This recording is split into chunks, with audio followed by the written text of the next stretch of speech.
Hello everybody, how are y'all doing?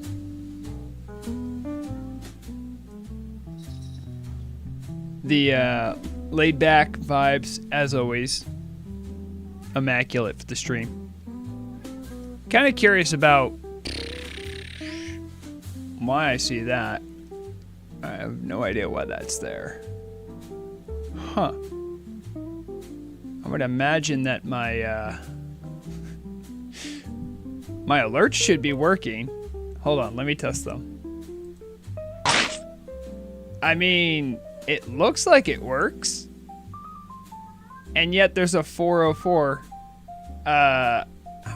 Yep, that is what that is. Have no idea why that's there. Is it this one? No, is it this one? Okay, I think super chats are... The plugin for that's broken, but hey, all the other alerts should be working. Hello. Shout outs to Sonic, who was saying hi to me before stream. And Akalix too, who actually was reaching out to me. I guess he's on a cruise. And he was like, oh, it's a bummer I won't be able to catch stream. They block streaming services while, I guess, on the open ocean. So, if you catch this later, Akalix, I hope you're having a wonderful time out on the open ocean. Hello, Caletius and Shamius. We're picking up kind of where we were last time. So, for any old heads of the stream, I did try doing a hardcore Nuzlocke of Pokemon Infinite Fusion on Remix Hard Mode. That was a mistake. Hard mode is hard, first off, and limiting yourself to only fusions you pick up along the way, even more difficult. I'm not that great at the game, and I spent a lot of the tail end of December sick in bed, so I was watching other streamers and things like that. Reignited in me the passion to maybe try another Pokemon. I really like Pokemon Fusion, mostly because it's just a super community-made game. Has a fantastic bunch of people that make sprites for it, make the game. It's not even a ROM hack, which I think is really cool. So I was trying to think of something that might be a little easier, maybe even more on brand with how much I like Bulbasaur stuff. I think I came across in the forums something that said, oh yeah, you can do like a single species fusion run where you only fuse things with one species. Took a little doing, but I figured out how to get the debug. Essentially, it's a cheat menu, but I did figure out how to get debug working, so I could do a couple things to make it a little bit more entertaining to both play and watch, I suppose. So I'll go over the rules for the Bulbalocke the way that I see them. So I will be still playing on remix mode. I really enjoyed the switcheroo with the different types of the gym leaders having different types. And I like just a wider variety of Pokemon to pick from, because there's still stuff from new generations I don't really know that well, so it's nice to familiarize myself with that. I'm going to be playing on normal difficulty, because I like my sanity. Shamius, I mean, that is true. So the conceit of the Bulbalocke is that since this is Pokemon Infinite Fusion, every single Pokemon that exists in the game, you can fuse. So, as you can see on my little rules thing I made, the fourth thing is the first Pokemon caught, I fuse it with a Bulbasaur. I have a save file that I essentially cheated in, like a whole bunch of Bulbasaurs, and they're just sitting in a bank. I won't touch them until I catch something on a route, kind of like you would for a normal Nuzlocke, and I fuse that. It will give me a bit of a difficult time, seeing as I'm, no matter what, either going to have plant or poison as a type. Or grass, I suppose. Yes, Calitius, I will allow evolutions. Otherwise, if I just had to deal with Bulbasaur stat growth, which isn't terrible, I would certainly hit a wall. Some of the late stage stuff in Pokemon Infinite Fusion does require you to have a decently strong team. You don't need like the most meta, sweaty, all legendary kind of thing going on, but you also can't show up with a bunch of starter stat kind of Pokemon either. So I will allow evolutions, but at first, every single Pokemon needs to be fused with a Bulbasaur. So no matter what Pokemon I have on my team, it will be blank and Bulbasaur or Bulbasaur and blank. We'll get into the differences there.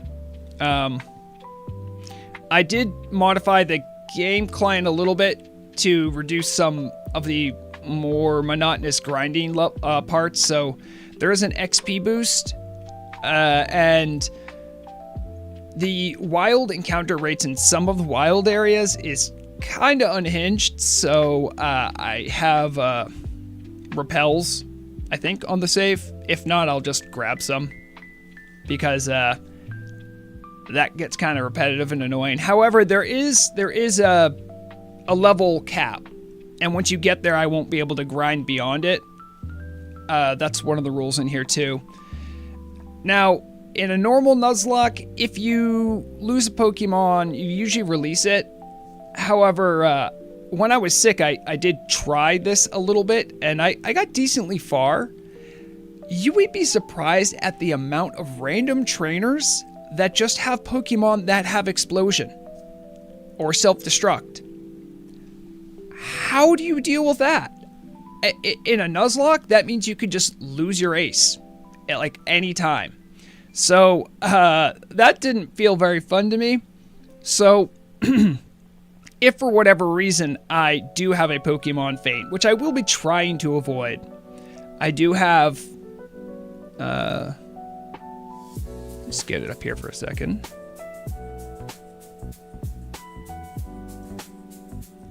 Not this one. This is this is potentially one of the punishments, but I do have a spinner wheel. So if I need to revive a Pokemon, I will have to spin this punishment wheel and do whatever it says. And then at the completion of the punishment, I will be able to revive that Pokemon. So there is still something at stake. I would like to see more of the game too. I don't want to just like get to Misty and then die because she has a Frostlass, which is like a Lapras and a I think a Frostlass too, with like Icy Veil, and then just steamrolls me. So I would like to get beyond that because she's pretty tough, even on normal mode. So we'll keep this in case of any unforeseen incidents. Shamius, that will actually be our first Mon we ever fuse. Will be a Bulbasaur and a Bulbasaur, and yes, you can fuse them. It goes about how you might expect. It's like Bulbasaur, but more. All right, let me get rid of this. I'll bring back up the rules. Just go through it, the rest of them.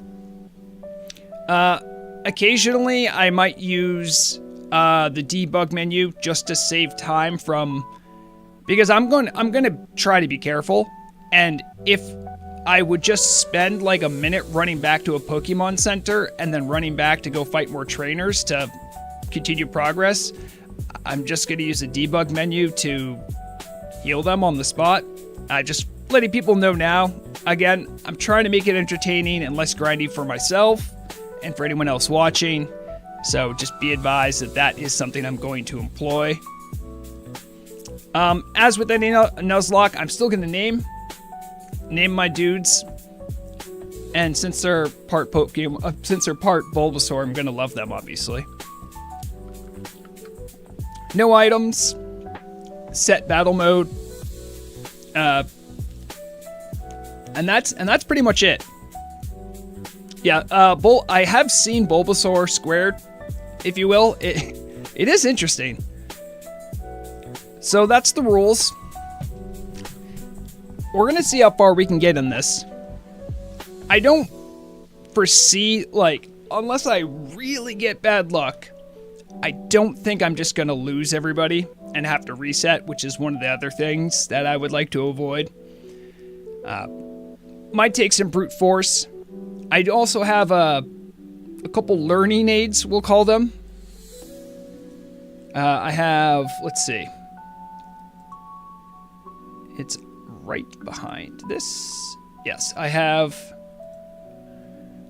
the Pokemon Fusion deck, so if there's something I really need to figure out the type of, I can use the search engine to figure out what it is. This is the type matchup because I'm really bad with some of the types and realizing what they're weak against, and this is just a little thing I have to track in case I'm thinking, oh, did I catch something here? So I have a couple tools at my disposal I can use, because I'm not the brightest orc in the crayon box, you could say. That's enough preamble, though. Let's get to the game. I'm also, I should say, Infinte Fusion has updated their game recently. I think like a couple months ago. There's some new music tracks in it, but I'm probably just gonna play my chill music in the background. So just be advised about that. One other thing, if you've watched my previous Pokemon Infinite Fusion runs, there are some new things, as well as you could change your character's hairstyle and what they're wearing. I just kind of got to like one save point. If you're wondering why, Vrograg, before he left to like go grab the parcel for Oak, he talked to his sister, who's like, hey, do you want these clothes? And I said, sure. So now I'm wearing a trainer skirt and a lady's hat. Oh boy. I didn't expect that, but all right, let's actually get this going. So here we are. This is my one starter. This is the one I was handed. I'm not even positive if I have done the... I think I might have. I'm not positive. I'm pretty sure that I have done the...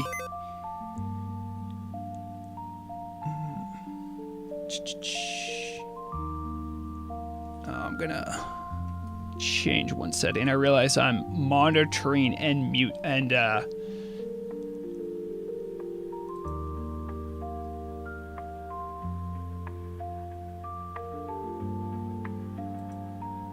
otherwise I'm going to get double sound while I play this game, and that would be infuriating. But you can see here, this is just box 1 of 2. There's a lot of Bulbasaurs to be fused with. And if I remember correctly, have I actually started the part where I did the parcel? There it is. So we already have like a little bit of an advanced start, but that was mostly me getting stuff ready for the save file. Literally all I did was get my starting Bulbasaur, do my fight with Gary, who's renamed Akalix, and then moved on. So you see, I finally got my first DNA splicers.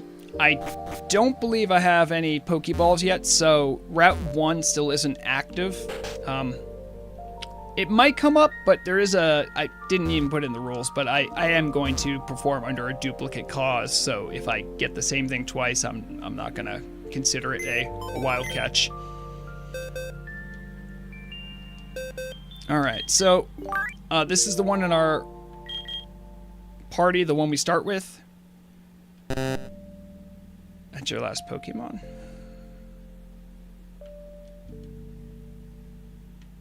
Oh, I think I just have to withdraw one.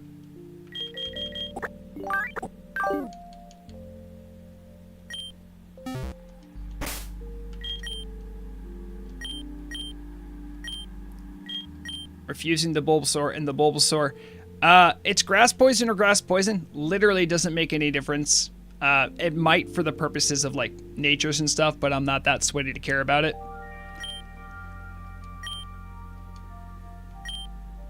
And there is a speed up function that I will occasionally use. I think it looks pretty cool. Two Bulbasaurs fused with each other. Some of them will have sprite options. I was partial to this one.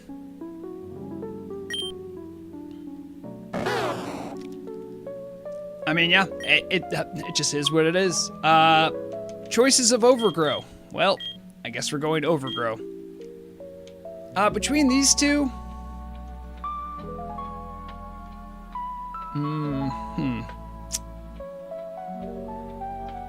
Yeah, it doesn't make that big of a difference, honestly. Yeah, it does kind of look a little derpy. I gotta think of a name for this guy now, too, because he's like officially my first guy.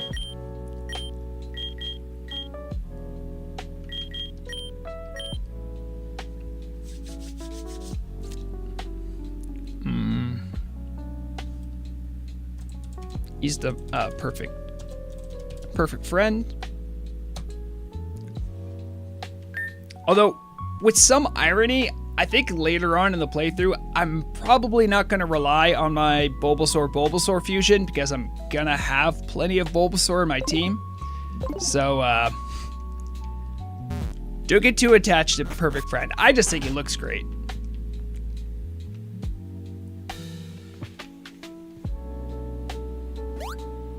Now, still don't have Pokeballs. I don't even have Repels yet. So, mostly gonna avoid a lot of this stuff, but we still got some levels to gain, so. I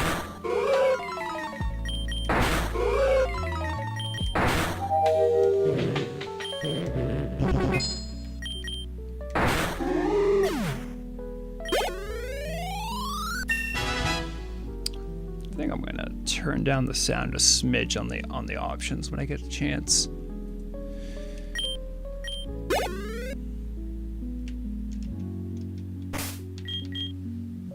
Let's not have the cursor there.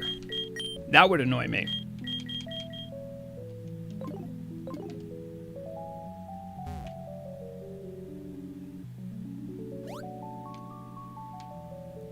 I mean, the thing is that we're gonna have so many Bulba friends that our hearts are gonna be so full that it's gonna be hard. Our hearts aren't big enough for this amount of Bulbasaur. That's what I'm saying.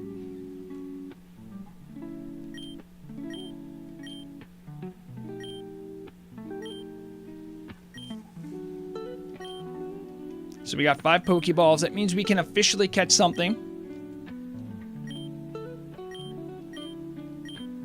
One other thing that you can walk out of here, out of Pallet Town without catching, is that you should try to grab... people give you collectibles. Hey, thank you, Dapper, for the raid. Appreciate it. We're anyone joining? We're doing a Bulbalocke with Pokemon Infinite Fusions. Hope you're doing well, Dapper. So right. I think Gary's sister has a town map that I really should grab because otherwise you won't have one, which is it's a weird game design choice, but you know, here we are. Of course, our Gary is named Akalix, my eternal rival.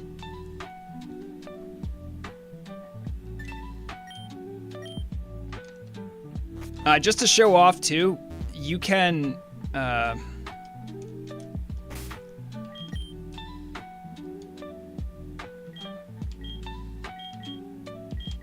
then you can also change your hair. I'll put this on. I like the battle kilt for now. So we're probably the catches in here. There's some really good things you can get even on Route 1. There are some not so great things. We'll see what happens. Here's hoping for something not terrible.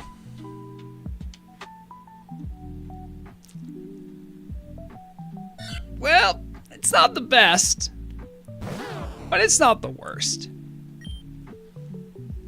Actually, this might be one of the worst ones I think I could catch. At least I have Leech Seed, so I can slowly drain this guy while waiting for him to get low HP.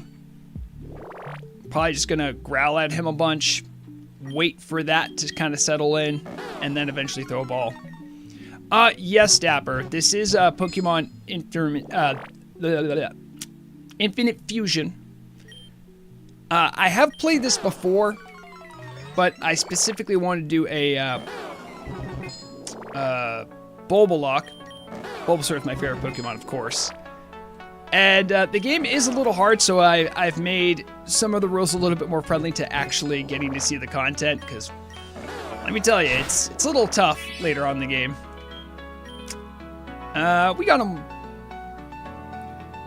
Yeah, they had some updates recently. You should definitely check it out. I'm a big fan of. Again, it's not a ROM hack, so I think that's kind of impressive. This is all made in RPG Maker. And there's some great spiders in the community that makes some like cool custom looking sprites. Yeah, for real. It very much follows like Leaf Green, Fire Red. But it is definitely its own game. All right, we got our Sentret. I don't really care about what they look like right now. Or their nickname. We'll give them a nickname after we name them, after we fuse them.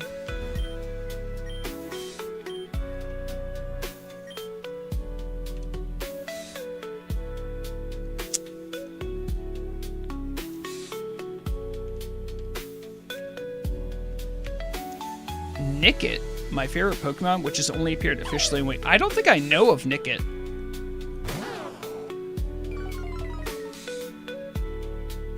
See, I would have loved to have Shinx. Instead, I get a Sentret. An Azumarill would be nice, because I think when it gets Azumarill, you get the, there's a... It's like special ability, like doubles its attack power, which is kind of nuts.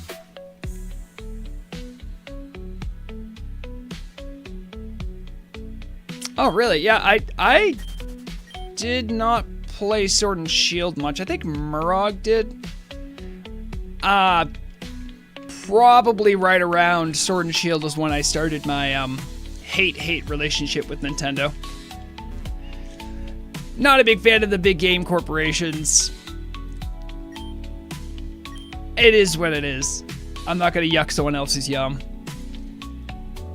They really haven't done a lot with their formula, if I'm being perfectly honest. There are some good designs that have come out, but there's so much more they could do with their own game system that I really wish they would. I need some fusers.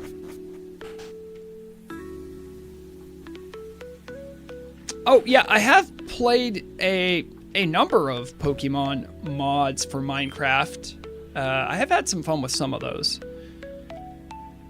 Mostly because I could find Bulbasaur.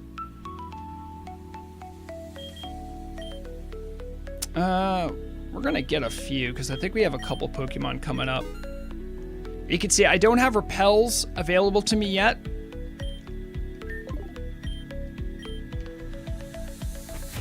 Probably just gonna cheat them in when I get to Viridian Forest, because it's pretty obnoxious, but we'll see. I mean, Minecraft and their modding community are amazing. I never can get enough. Thank you, Shamius, for the follow. I was playing a little bit of a modded Magic pack a little while ago with Murog and some other people. It's always a good time. I really get sucked into the mechanics of building up resources and automating things. It depends on which mods I'm using, but it's a good time. I appreciate that. I appreciate that, Genius. All right. We're going to withdraw another Bulbasaur. Because we got another one to fuse.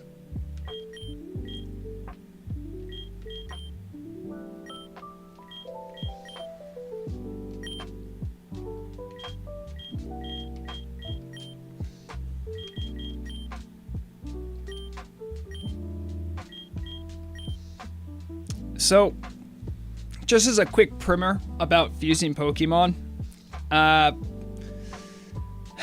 believe special attack, special defense, and I'm not sure if it's speed or HP are associated with the head. When you fuse, there's a head and a body that you fuse together.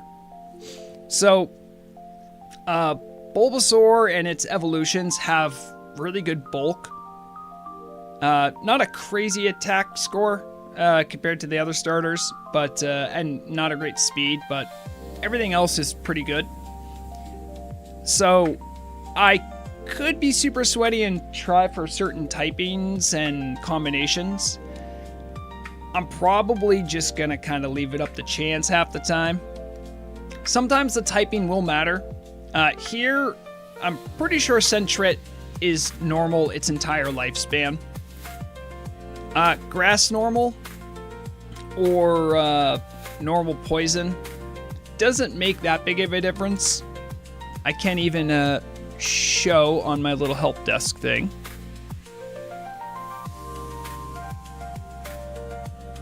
So if I go over to... nope, that's not that one. Hello.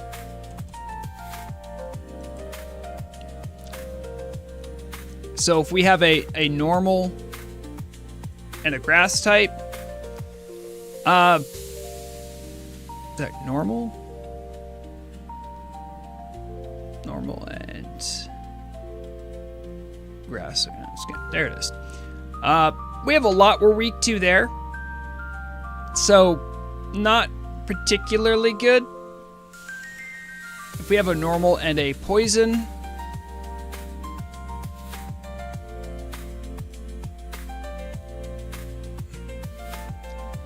only is weak to ground and psychic.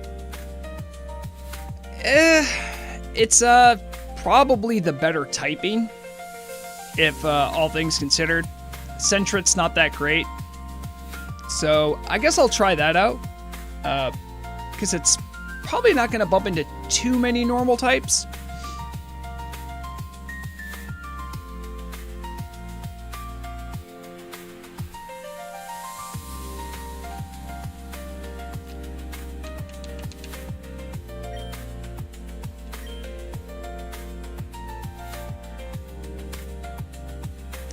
Yeah, that's correct, Caletius. They are more defensive. They're very good. They can be very good wallers. It's going to be funny having a bunch of Pokemon that have like access to Leech Seed. I could probably stall out most of like the hard teams in the late game with like Toxic and Leech Seed, and then just kind of sit back and then hope for the best. But I'm gonna have some type matchups that are just gonna be abysmal for me. So we'll see what happens. We made a Sensor, who's he's pretty cute. He's got the Bulbasaur body and the little Sentret head and a tail. Any requests on names for this guy? There are a couple options here too. I suppose I'm partial to this particular sprite by Kiwi Kelly.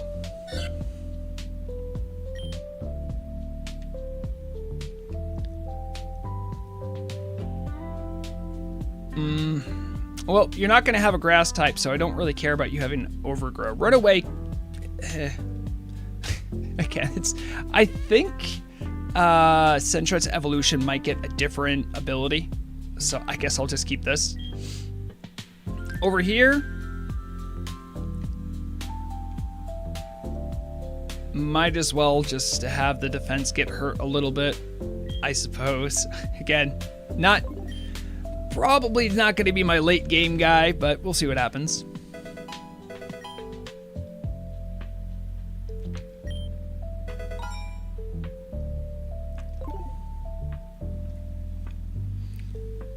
But yeah, if anyone has any nickname ideas for our Venusaur, I'll give it a little bit before I get a proper nickname on him, or I'll just think of something.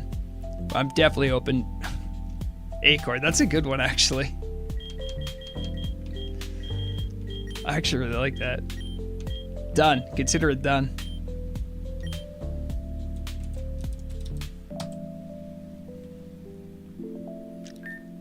Alright, so we got a couple more zones here. Oh, I also need to mark this before I forget.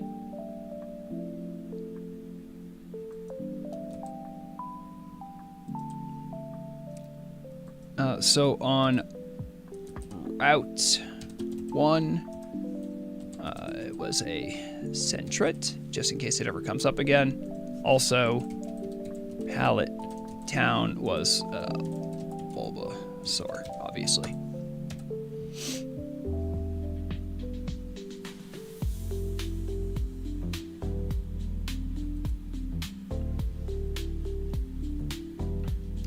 We need a Jeff and a cool name.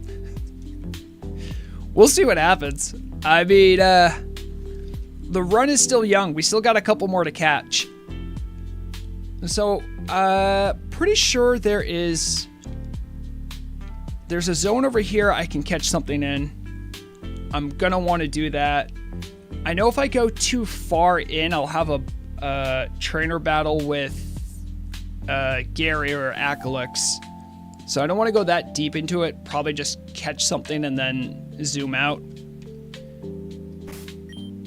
Probably want to get Acorn a couple levels too. I've done a lot to make the grindiness of this a lot less. I think when you see the XP rates, I think you'll understand. I probably would have rather had a Bidoof if I'm being honest. Bidoof's bulk with like a Venusaur's bulk, or sorry, yeah, a Bulbarel, could make for a pretty nasty match. You'll occasionally see me speed up the game just to speed up animations and stuff, especially when grinding for this.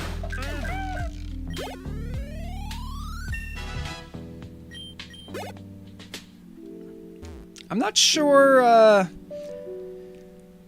I think the first cap is level 12. We'll see when I get there.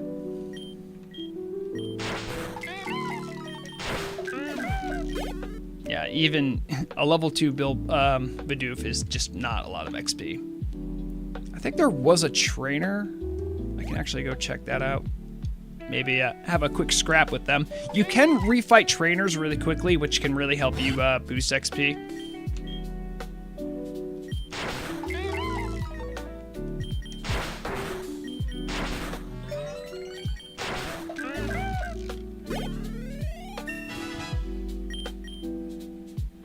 Ooh, Leech Seed, let's go. Probably better than Tackle. And Quick Attack is just... I mean, what is even Foresight for? I know what Foresight's for, but who even uses it? Do you know you can invert the position of Pokemon so you get different results? Yes, exactly. Because it's based on which one gets the head and which one gets the body. I'm gonna care a little bit about that, but not too much.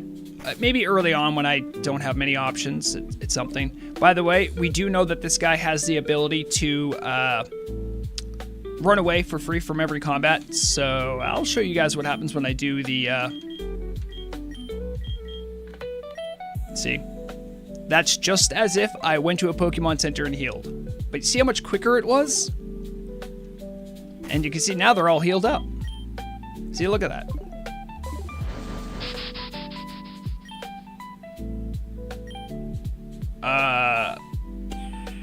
Not sure what that was all about, but a Pidgey attacked me and I got a nest. Look at that. I got a little Pidgey hat. They put a lot of little cute things in the game recently, so I think this is one of them.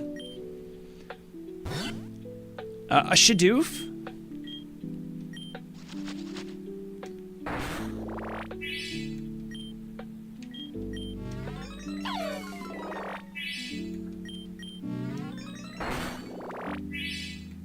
Look at me just hide.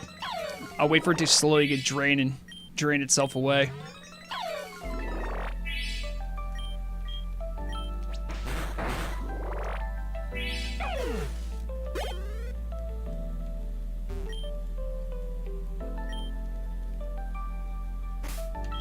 I'm going to save now before I forget. There is an autosave function, but given how this isn't like a Iron Man, I'm just gonna save when I need to save. Shadoof.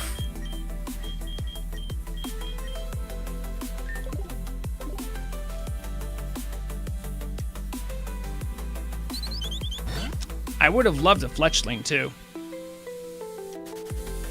Because that would have been like that later becomes like a fire type, which is pretty cool.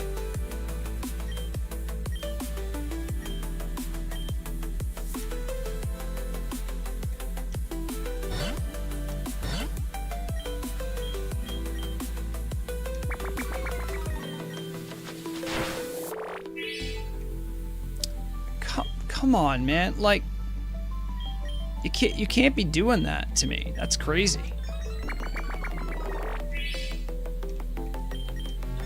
Scare me a little. Still scary. I might swap out, as I really don't want to. I don't want Acorn to get knocked out. I don't want to have to spin the wheel this early.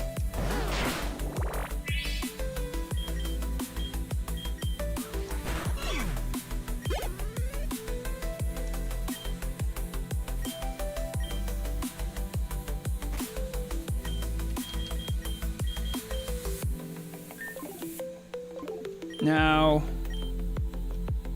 you can't fight again with her, but that's fine. I was,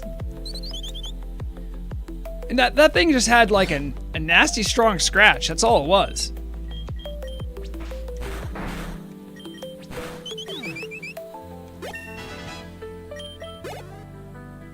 Now level 8. I feel like I should be okay for that first trainer. I still would like to catch something first, but...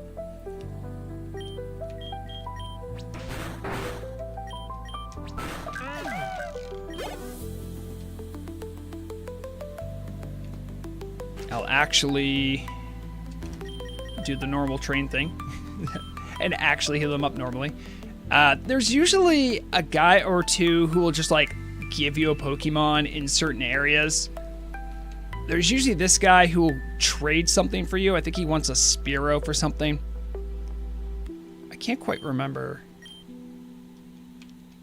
This guy helps with the debug menu, but sometimes I'm gonna try to avoid Pokemon for free because there are other options. I like later on when I can buy Magikarp, I'm gonna avoid getting Pokemon from other sources because Magikarp makes Gyarados and Gyarados is great.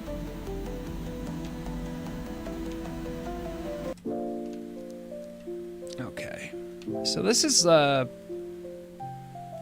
first trainer. I think I should be okay at my level.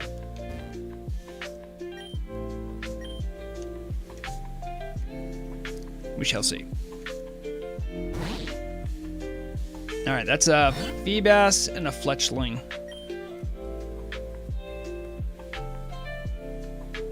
Try just throwing a Leech Seed out.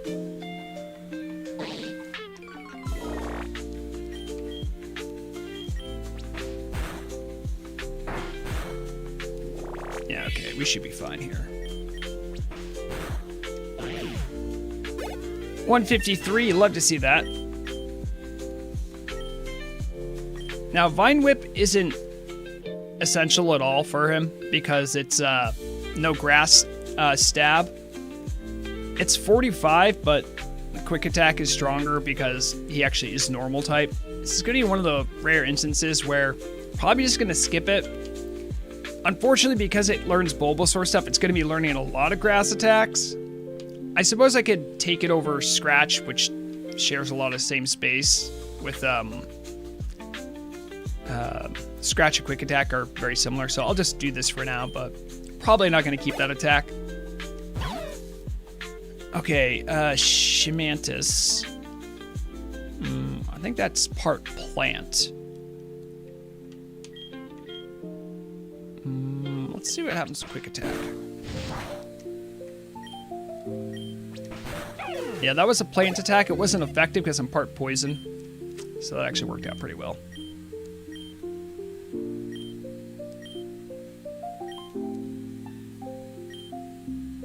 Alright. Let's heal up our dudes. And we will try catching something here.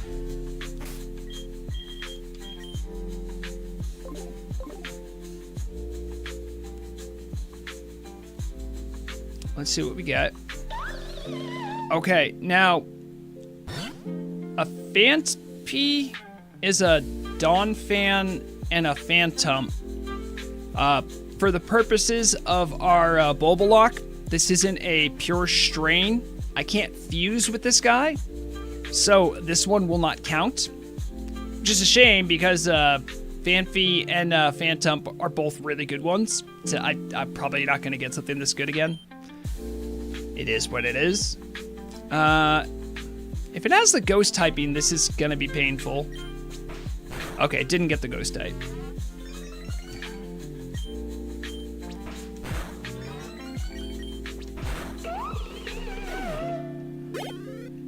Because I need to be able to fuse whatever I find and catch. Alright, so we got a Duskull. That could be good. Having a ghost type's could be pretty handy in some spots. Especially if I can predict like a normal move or a fighting move and then swap out. I could defuse them, that's true, Coletius, but then I have two Pokemon, and then it's like I'd have to release one, and then I'd have to choose. I just go for the first non-fused Pokemon I encounter to be the one eligible for the Bulbalocke. I did much the same thing when I did like my previous Nuzlocke of this. Alright, level 3.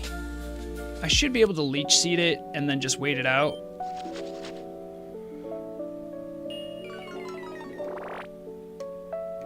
It's not going to be pretty, but...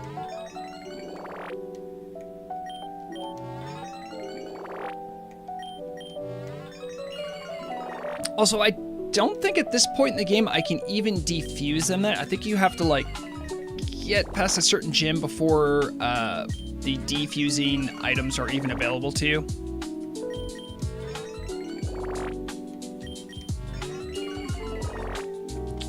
I'll get one more turn, and then I will try capturing this guy.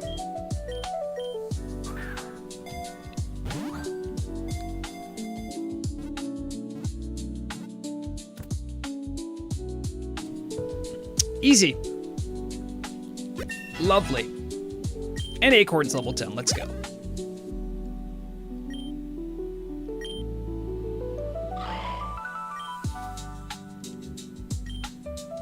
Alright, let's get back and fuse. I might as well grab this while I'm here too. Potion, great. To someone like me who's just gonna be abusing the debug menu to run back to heal, potions aren't gonna be super valuable.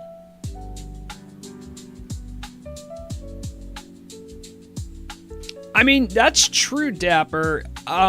There's a lot in the newer generations that I'm still not aware of. They even added some new ones that,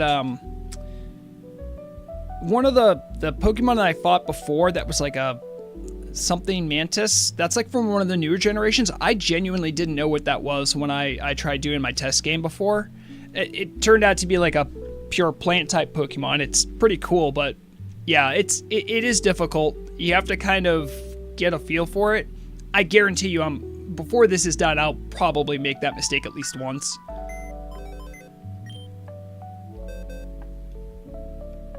All right. Oh, that's in my box. I'll just fuse them here.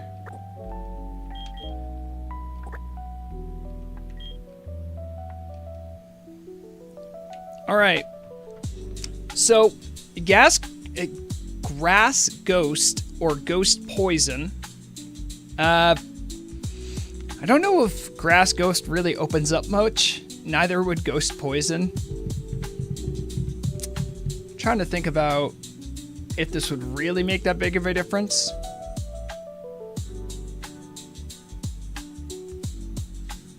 I'm kind of curious if the typing would make a big difference.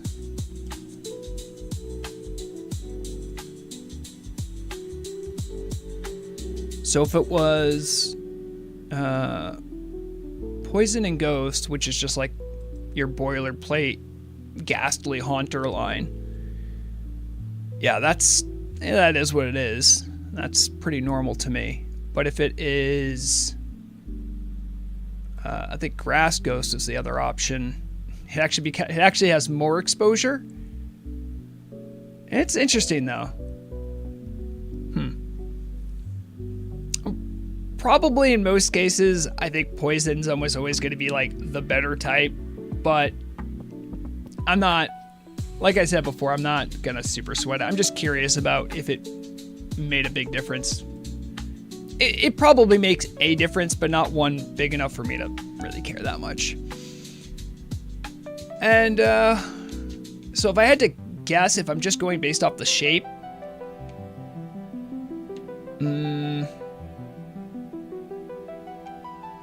I'm probably leaning more towards this one. So we'll go with this one. We'll see what hell we hath wrought. It's actually pretty cute. It's a Bulbasaur. Taking any submissions for names on this guy. I'm not sure I don't know what I would call him. Obviously, Levitate is too good of an ability to ignore.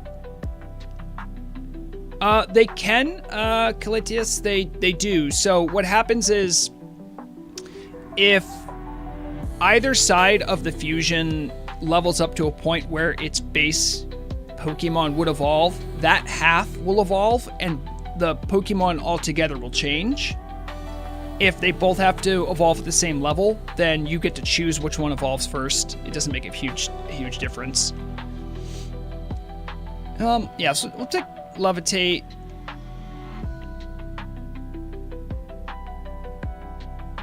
I'll pick relaxed.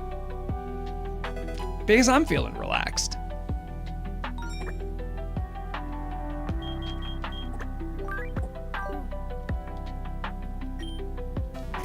Alright, what do we got here? So, yeah, I'll, if anyone has any name ideas for Bulbasaur, I'll give it a couple minutes. If anyone has any fun ideas.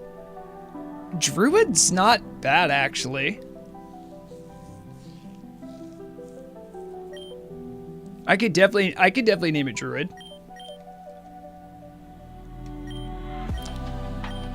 I think Duskull. So, let's see here. So, the way this works is one half of the Pokemon will determine its first half. So in this case, the Bulbasaur is a grass poison type, right? Because of the fusion, the grass half is there. Now for Duskull, I believe it's only Ghost. It will later evolve into Ghost Ground, I believe. So this could later be a grass ground type. So, which is a little weird because then it's going to lose its ghost typing. But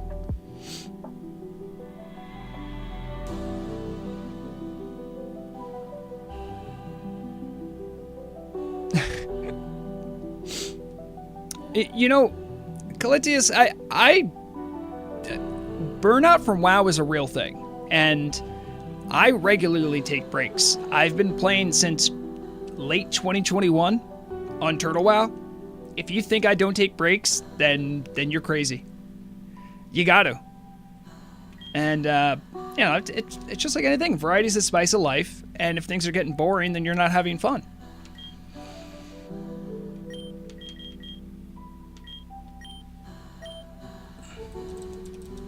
Druid. I think Druid's got some potential.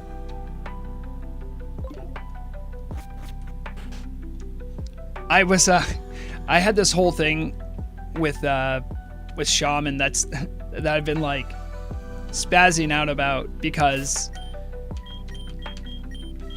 there were some new relics they added to the game with some of their dungeon extensions. So paladins, druids, and shamans in those dungeon extensions could get relics. They made one for like really early elemental that had a 10% chance to interesting, have tackle? Anyway. Can't hurt me. So the new thing was that this relic for shamans had a 10% chance to proc like a little static shock thing. The team, though, just left the spell scaling of that ability at 1-to-1. Turns out to be like useful even at level 60. I was using it last night to raid, and it's better than Totem of the Storm. It's pretty good.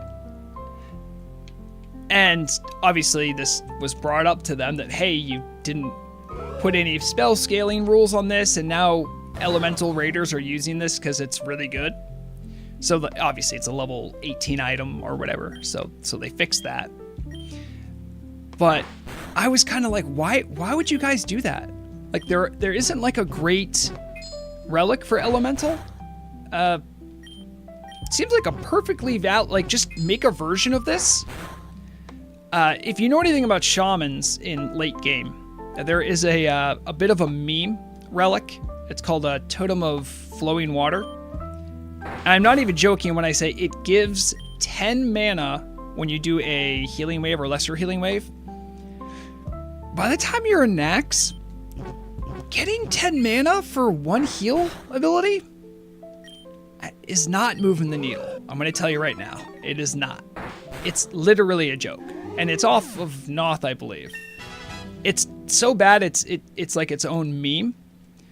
So I literally suggested to the team, I'm like, you know, why don't you give like Totem of the Flowing Water? Like, why don't you give that to the Wailing Cavern boss and then make this totem drop off Noth? Now, power scaling wise, it makes a lot more sense.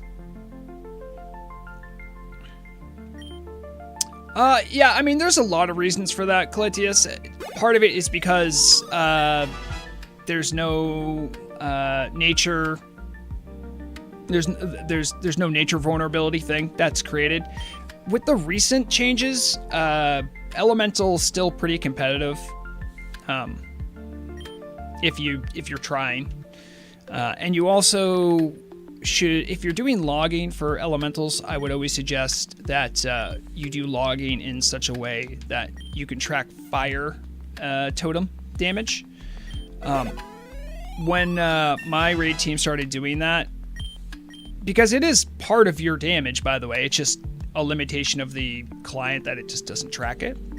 When that started getting tracked, I've been top 10 for a while now in either overall or like DPS bosses like Patchwork. Sometimes I have an off night. Everyone has an off night, but happens to the best of us. I've been pleasantly surprised with what I've still been able to do with Elemental. Unfortunately, the tier 3 Elemental sets was kind of a little lackluster, if I'm being honest. Considering how much resources I put into getting it, now I have it, and I'm like, I can kind of use you for a 4-set bonus, and that's about it. And even then, it's kind of meh. This is an unfortunate mixture of names. Shitret, I'm sorry.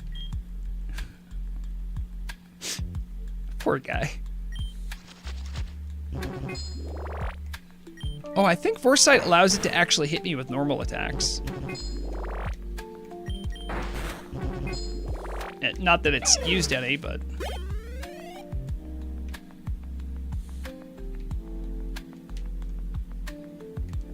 We'll get Druid a couple more levels. We'll go north to Route 2, yeah? Shit. Yes, it is like Ret. And just a bad idea all around. You know, Ret has a similar relic situation to Elemental Shaman, where that, like, their best in slot relic is just a world drop blue. It feels very weird for a shaman to take a stand with paladins about something, but if I remember my ancient WoW lore correctly, relics were added late in Vanilla WoW's development cycle, and it was a good idea, but it was poorly conceived and poorly implemented. And that's one of the reasons why relics are all over the place for the classes that use them. And I just wish they would do more with them. Because the druids have some pretty cool ones, and there are some new ones, but not for the DPS specs. Unless you're Boomkin. Boomkin has a good one, and I think feral druids have a good one. Oh, okay, so you know. So you know what I'm talking about. I don't know the name of the relic, but I do know that's a situation where Elemental Shaman and Ret Paladins are like, yeah, it would be nice to have a relic that's kind of for us. Shamans did have a Totem of Crackling Thunder, which for a while was competitive with Totem of the Storm, but then they kind of changed it during the class changes, and because of that, we have now it's much more for enhancement. I need to change. I just realized I didn't. What is that route number that I caught Druid on? Was that 3?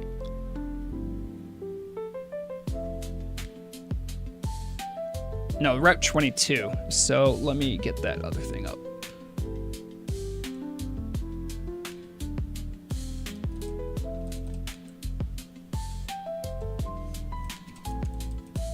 Route 22 was a Dust Skull. All right.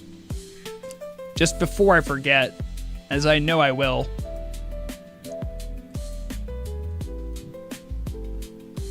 I want to finish filling out this. I want to get everything that I can first. At least get a 4th guy. I don't remember how tough the fight with Acalix is going to be, but it's not going to be easy. Alright.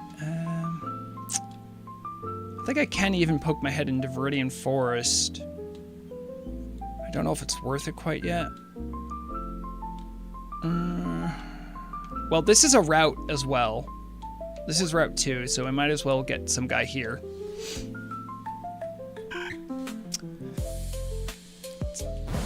Swablu is a late bloomer, if I remember correctly. I could see this being a cool mix, but Nightshade's not gonna kill you, right? Oh, it doesn't affect you. Oh, you're part normal? Didn't know that.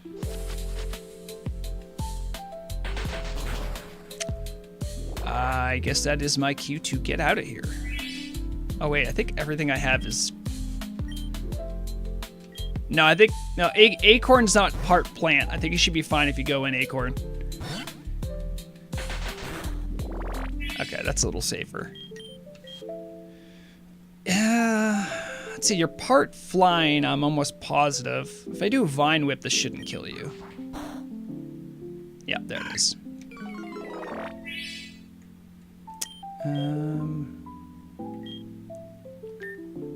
I guess I'll start throwing balls now. Well, I only have 6. Might want to buy some more.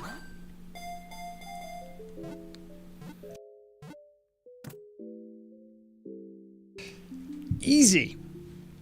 I thought it was going to be tougher to catch.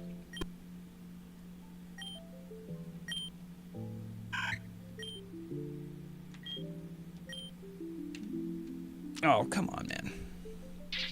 Oh, I would have loved a Lotad. I think they're so cool. Also, I really could use a water type, I think. All right. So we're going to fuse our Swablu with a Bulbasaur. I'm trying to think what that's going to make.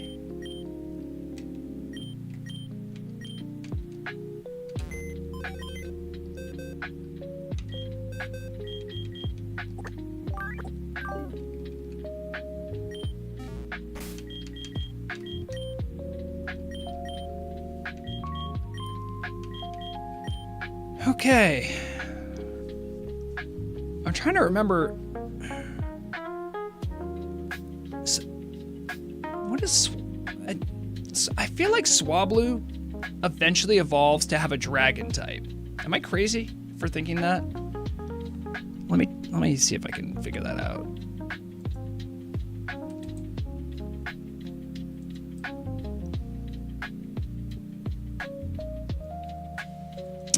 I'm looking under base Pokemon, and Swablu.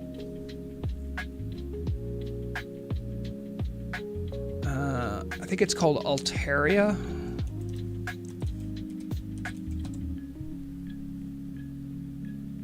Okay, so...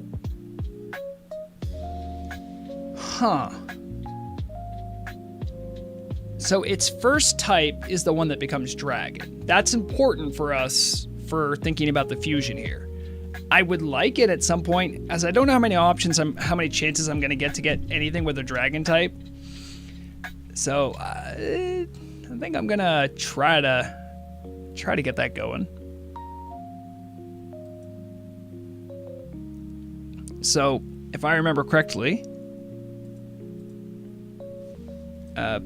this flying part of the two type is eventually what becomes dragon. So I'm going to do the flying poison mix here.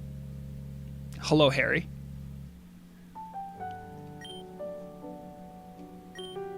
Okay, here we go. Another Bulbasaur fusion. I'm going to be honest, does not look very attractive, but that's okay. If I had to pick, I would pick this one. Yeah, this one.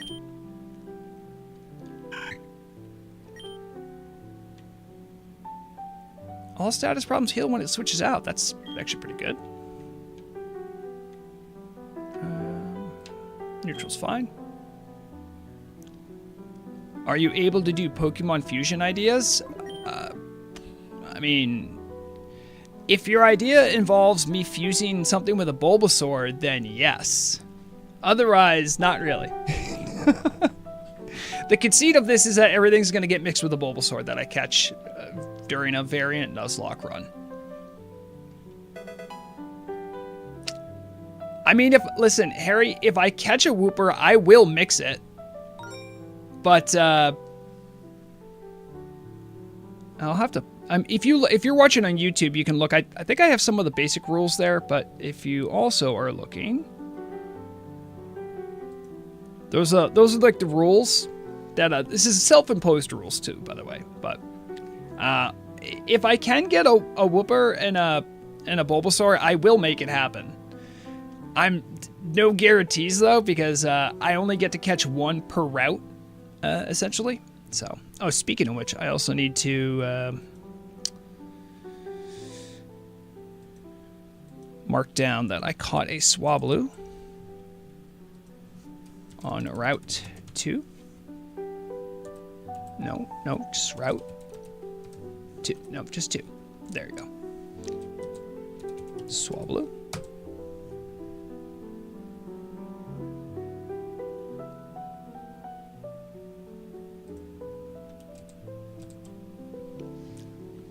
My favorite fusion is Wooper with Machamp. That actually probably is pretty good. I'm assuming you use the Machamp body then?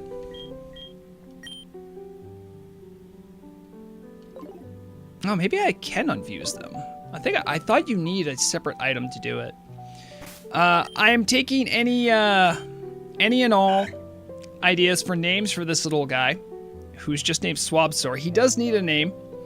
The next decent name that I see will have the honor of nicknaming Swabsaur, who Definitely going to be a late bloomer, but I could see this being valuable late game. Harry says Tinglesaurus. Okay. All right, all right. Tinglesaurus.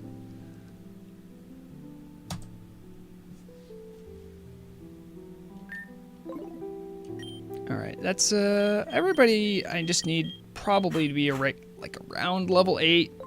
Then we'll go face off against Acalix over on Route 22. We'll see how stuff goes over there. I think he's pretty cute. I don't know what's going to happen when he gets Ivy Sword, though. This is flying.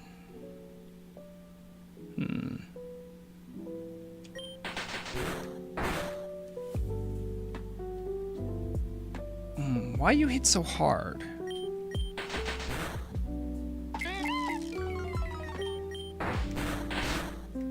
Okay, I think I outspeed you, so we're good.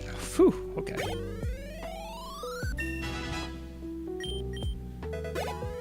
Now, Sing's not so bad. If it was more accurate, it would be nice.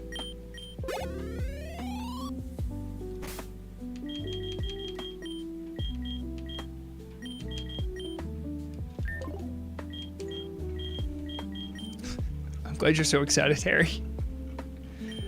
I'll be more happy when this thing evolves and gets some nice moves going on.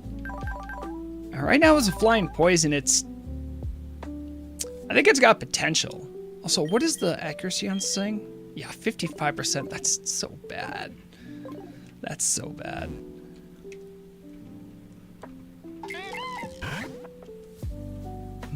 Oh, you're level 4. I don't think it has a Thunder Shock. I think I'm safe.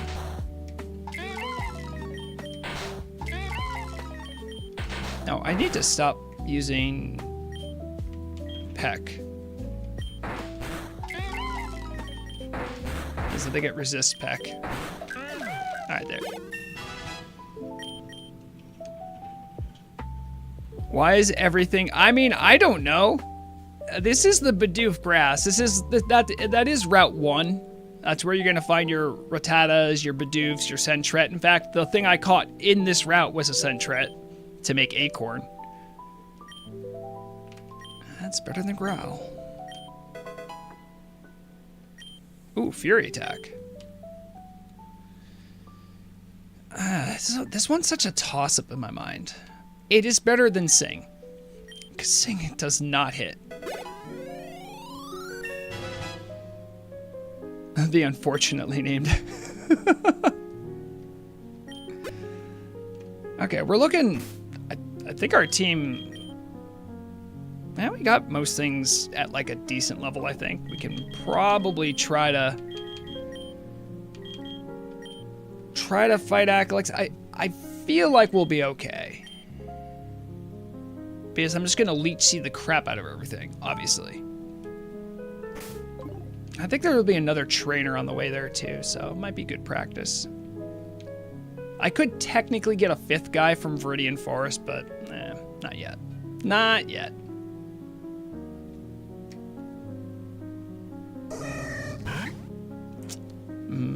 That's a Rockruff and a Teddy Ursa. That would have been cool to have. Would have been cool. Not for me. Not for me.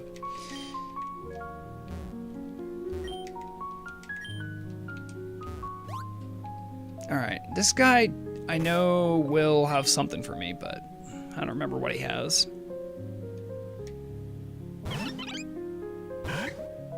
Alright, a Hapadoof. Probably have a lot of HP. Leech Seed! Early game's gonna involve a lot of Leech Seed.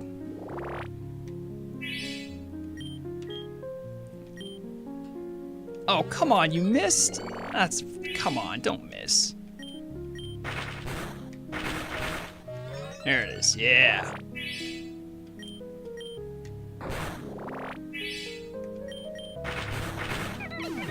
There it is. God. Probably gonna get like close to level 10 off that.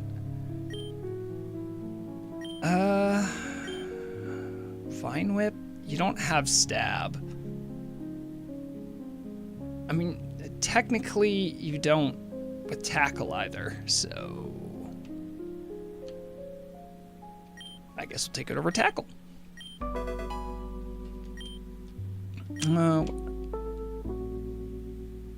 That prevents status moves. I mean, that's more of like a late game thing. I might use a tutor for it later. I'm trying to think if there's any gyms that throw a lot of status problems. I don't think there is. So I'm not gonna... I'm not the one who safeguards. Okay, I'm the one who throws out... We're a Bulbasaur-based team. We're the ones who throw out status stuff. Yep, see, level 10.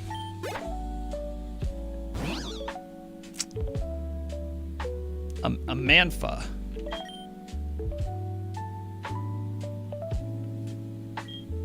Oh, we'll have Perfect Friend going. I'm pretty sure you're part water, so... Yeah.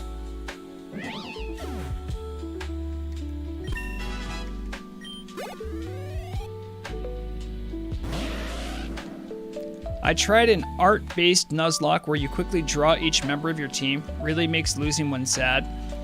You know, I actually... No, I think I had... I do have one of my things on my wheel of punishments is actually to draw. I'm not great at drawing, but it's meant to be a punishment. But I did crack out, hold on, let me see if I can, it's my, my drawing tablet. And I even got my glove and pen ready in case I need to use it. Fortunately, we haven't had any fatalities, so. Yeah, I was I think an art friend of mine. I asked them for like suggestions. I find sometimes that drawing things out helps me organize my thoughts, and so I actually use it for that purpose. I don't really practice drawing though. Is Perfect Friend a mega evolution? It kind of. It's just Bulbasaur and Bulbasaur, which does make its own thing, but it's just Bulbasaur. Oh, you shouldn't be here, actually. That guy does fire, so let's get out. Let's put Acorn in.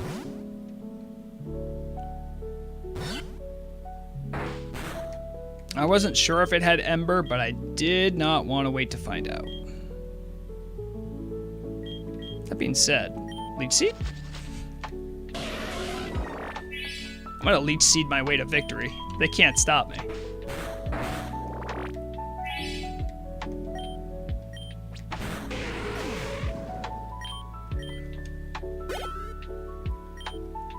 Okay, alright. We'll do the old. I don't feel like running all the way to the Pokemon Center debug thing. Alright, now I'm pretty sure my next thing's going to be an encounter with Acalix. Who do I want to start with?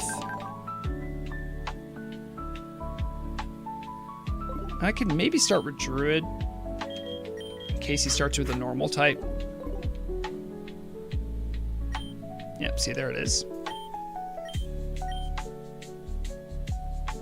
I don't know what level his stuff is, but I know I think my cap's at 12 until I face off against Brock.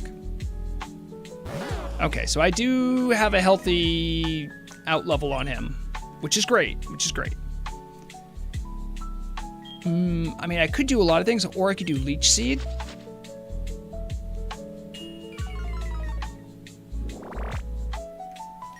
I'm almost positive all your attacks are normal right now, so I'm just gonna watch you be able to do nothing.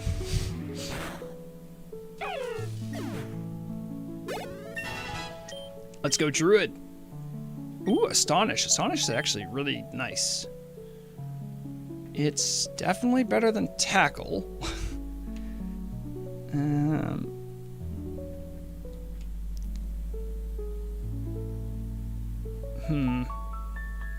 No, we'll get rid of Tackle. You have no idea what my favorite Pokemon is? Even though I'm doing a Bulbalocke, and I have a neon Bulbasaur behind me right there, and several Bulbasaurs. And the screen background is Bulbasaur green. You have no idea. Fun fact, it was actually Charmander the whole time. A Vine Whip. Vine Whip you can...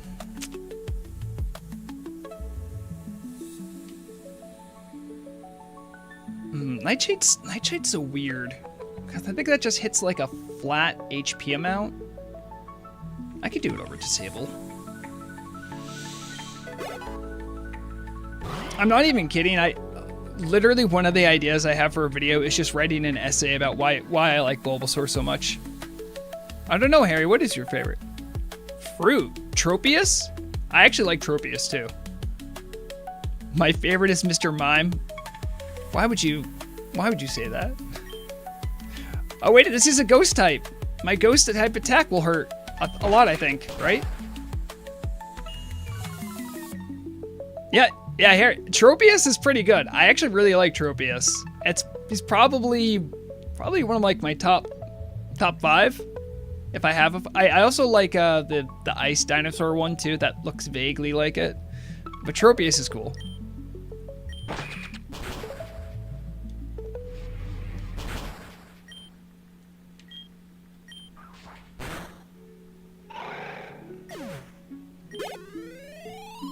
And just like that, Druid carried against the fight on Achelix. See, he has a dragon type. Now it's just dragon. Tropius is not underrated in my heart. I love You monster. Who does that?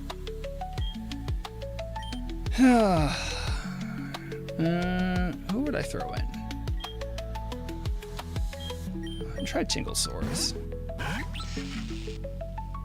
Really? Are you just gonna paralyze the whole team? Hold on. You can do it again? He didn't do it that time. Leech Seed. Can't escape.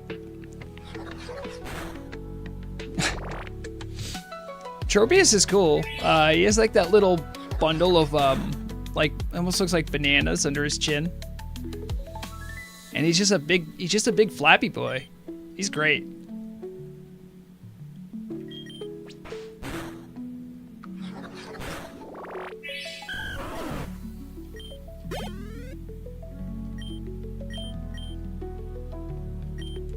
Disarming voice.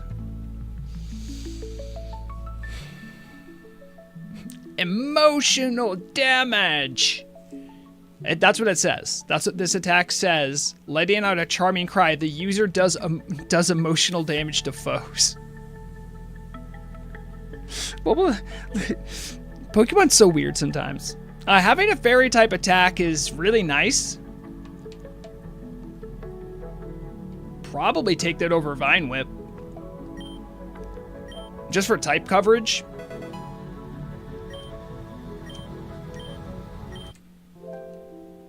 There is no damage left to do to me.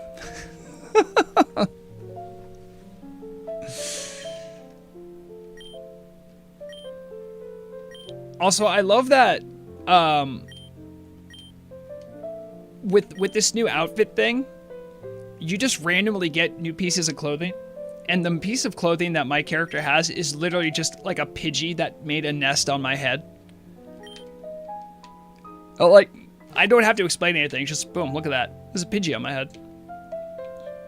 Okay, so from here, I think I have to try to go into the Elite Four, and then Brock comes out. Party's all healed up. Easy stuff. And then here comes, yep, there he is.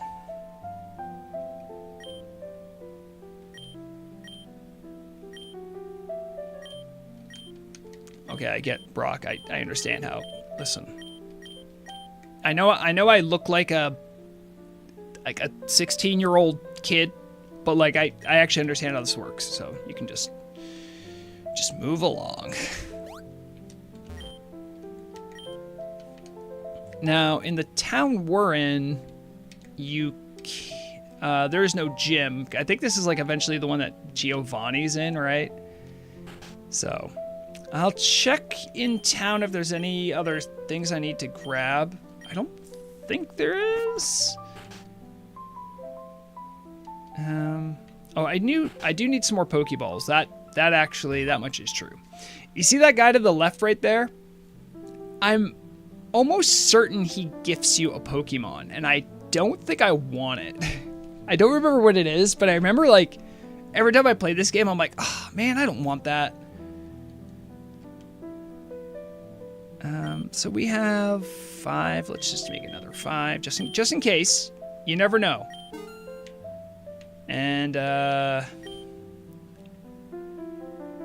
I'll grab another one.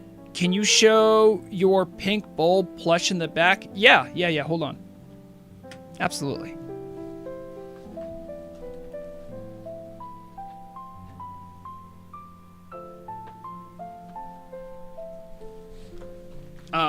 I've collected so much Bulbasaur memorabilia at this point that now, like, off-brand and custom-made stuff has to now fit the bill. And I think my sister got this for me. I'm not sure. Maybe my sister-in-law. But yeah, I don't know. That's my pink Bulbasaur. Also, I built this after Christmas. This is a Christmas gift. I had a couple things. I have to still put them on the display over there. But free Pokemons. I mean, it is free, but I have a limited number of slots. And I don't... honestly, part of me thinks that it might have been like a promotional thing for like the Rose Bowl. I'm not even kidding. But it could have been about a Valentine's Bulbasaur. It is definitely not licensed by Nintendo. I'll tell you that much. There's no tag on this bad boy. He's wild.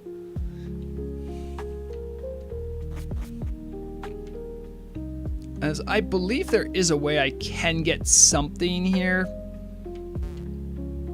Either way, I'm not hard up for Pokemon, you know? Because I'm not losing them. Because this isn't a release them when they faint kind of situation.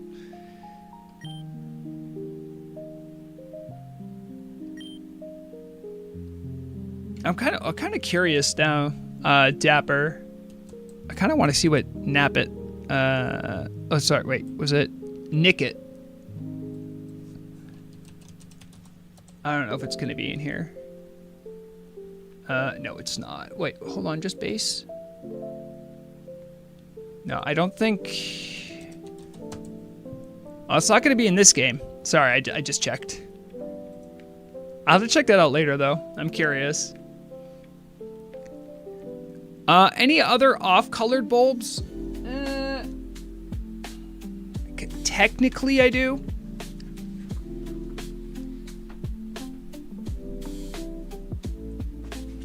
There's a silver promotional Bulbasaur plush I have right here.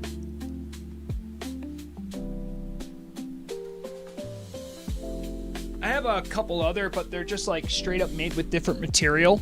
Like my commemorative amethyst Bulbasaur.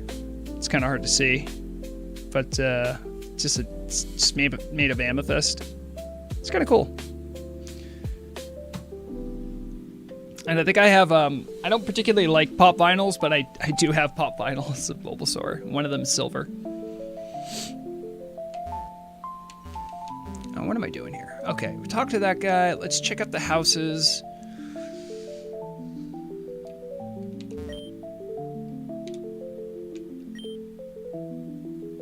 Do you want... No, I do not want to know about Weedle and Caterpie. I know about them.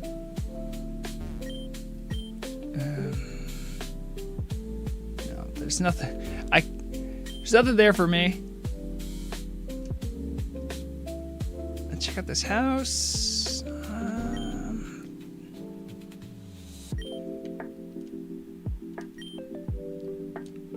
Okay. I don't think there is anything else in town. Again, I can't do this one until the gym is out of town for a while. You'll have to come back. Yeah. To go beat a mob. See, like right here, there's water right there. I'm telling you, I would much rather fish something late game in this town than get whatever junk that guy gives me.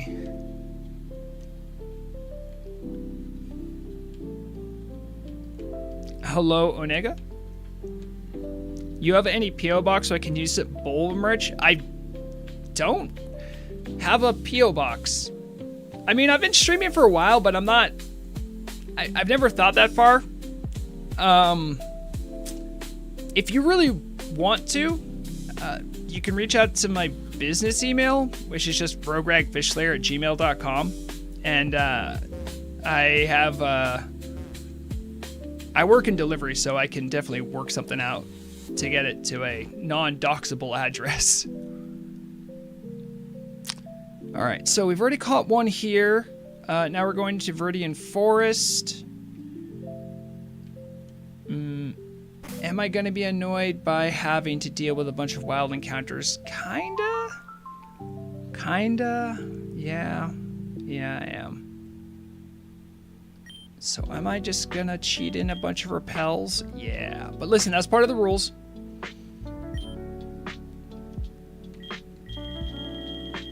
There is no quicker way to do this.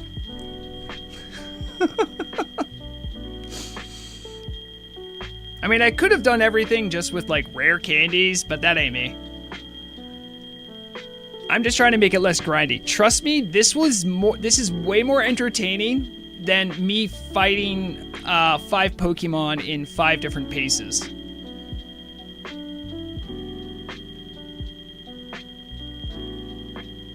There might have been a search function, but I don't know what it is. Come on. Maybe I should have started backwards. QRS, repel. Almost. Repel's item number is 001 in this game. How many repels? There you go. Hey! I've got an open Bulbasaur sparkling water with lime taste. I actually have a promotional 1999 or maybe 2000 Welch's Jelly promotional Bulbasaur jar hanging around. That's one of my most rarest of Bulbasaur. Also, it's like the really fat looking Bulbasaur. That's probably one of my favorite collectibles. Oh, this person teaches Fury Cutter. Interesting. Every single one of my guys can learn... okay. I don't know if that's something I want. A bug type attack? None of my guys are bug type. Well, I'll just have to file that away that there is someone teaching a bug type attack. Alright, we're in Verdian Forest. I know Paris is here, Joltik, Weedle, Caterpie, I think Pikachu, Phantom. There are some nice things I could get here. I want to get my random encounter out of the way. Yeah, Harry. Well, I'm gonna have to take a break in a couple minutes. Let me get this encounter done.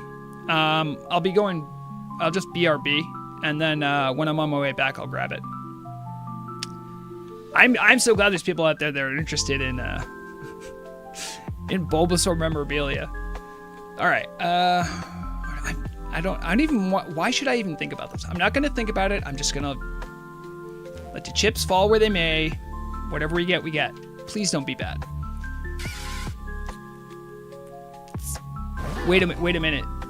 Is this a Joltik and a Venipede? It is, isn't it? This is a mix. I'm almost... Hold on, let me check.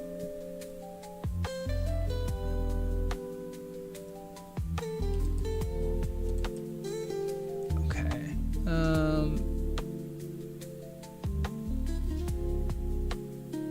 find fusion. And so this was a vent tick.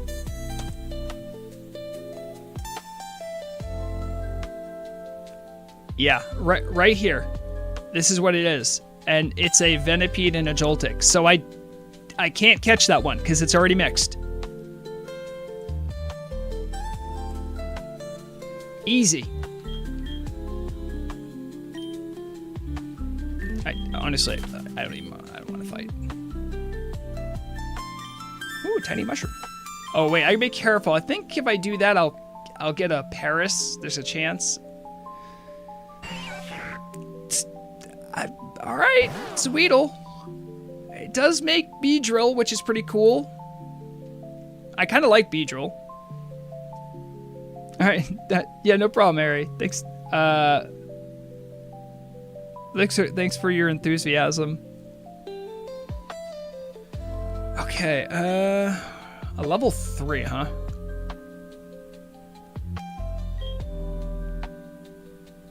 I mean, that wouldn't kill a level 3, would it? Nah. That was closer than I wanted it to be.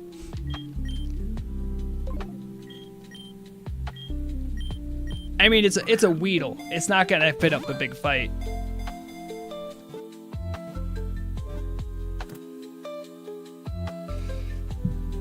Let's go.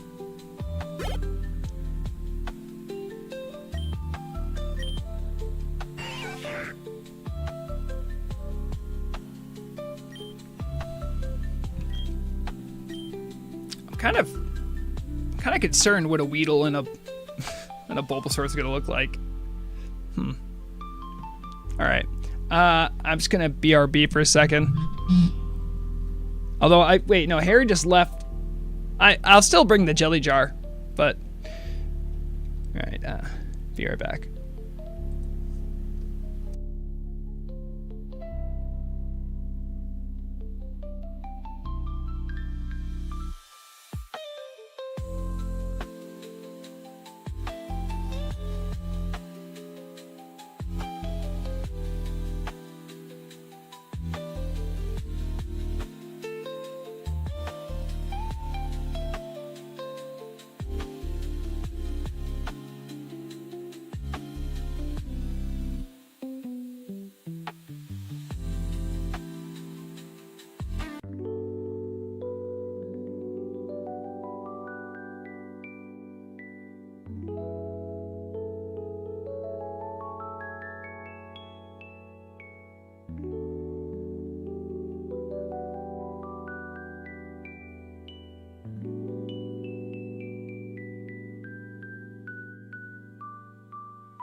And we're back.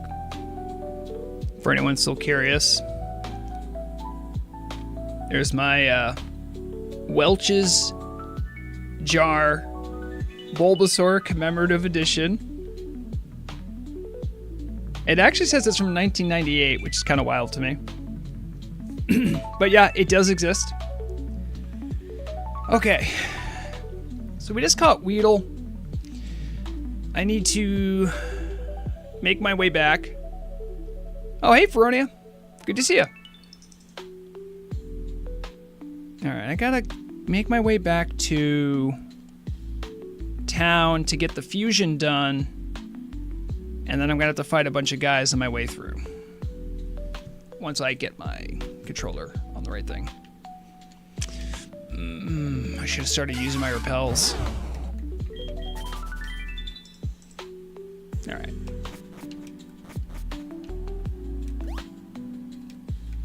Oop, didn't need to do that. I think technically with the debug menu, I can even access my Pokemon's storage from remotely, but it doesn't matter that much. All right. We'll do our fusion.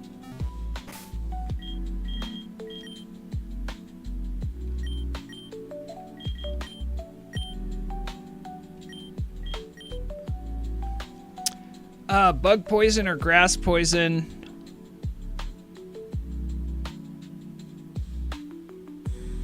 I'm almost positive that when it evolves into Beedrill, it's going to be bug flying, which means the one on the right could end up being grass flying, but it has good bug type attacks. So maybe I just stick with bug poison and it'll naturally, yeah, I think I go with this one between the two of them.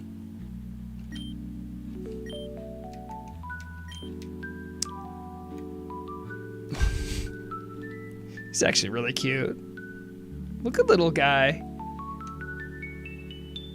Sprite made by Stan. Love it. Okay, I will take Shield Dust, that's fine.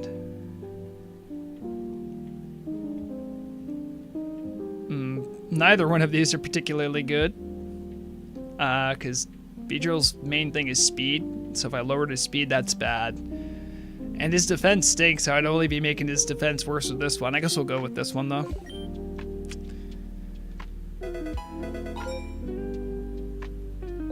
I'm trying to think what else I can... Alright, well, if anyone wants... I wonder if he has a different... Do you have a different sprite? You kind of do. I'm still partial to this one. If anyone wants to name this guy, I am open to submissions for our Weedle Bulbasaur, who I will be training up. I'm gonna use Repels so I don't have to fight a billion things. What is this, blasphemy? There's no blasphemy. Everything's Bulbasaur. That's all is right with the world. What are you talking about? Unless you mean to say his name should be blasphemy, which I don't feel like the little guy's earned that. Childhood ruined.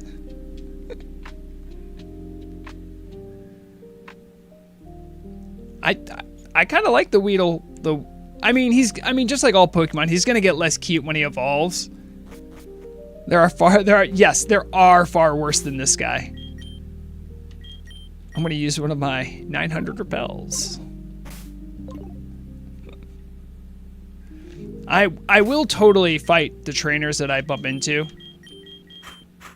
and get resource some free XP. What? I had the Repel on.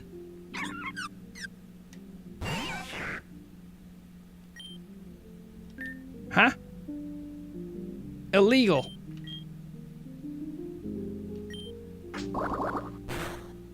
I thought it would do more damage.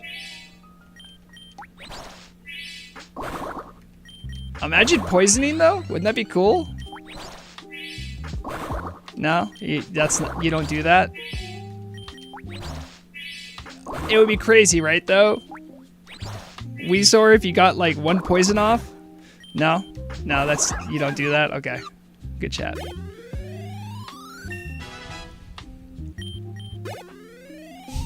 Well, he's got a lot of XP. I totally have a Repel on, so I don't know why that happened. Maybe it's because my front guy is weak? That might be it. Let me just hit up the heal party.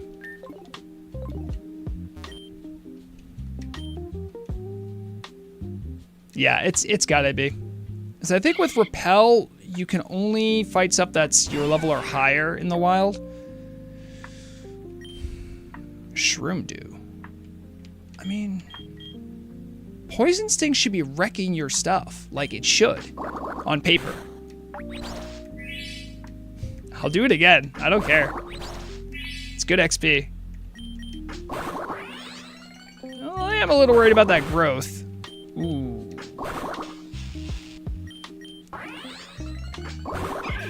Okay. I almost lost him. I'd almost have to spin the wheel. But we're good for now. Weesaur grew to level 6.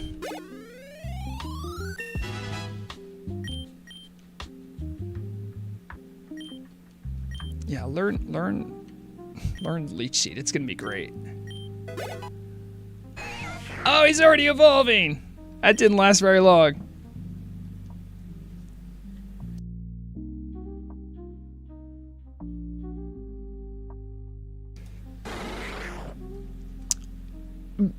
Yep, that's kind of what I expected. It's like there's a Bulbasaur caught in a cocoon.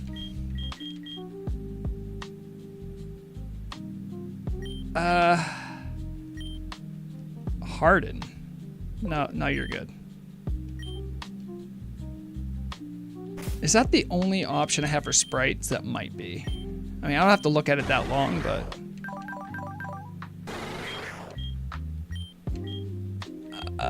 yeah, that's the better option. Okay.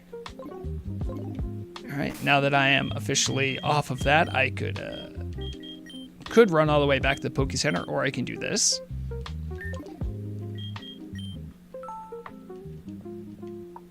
Okay.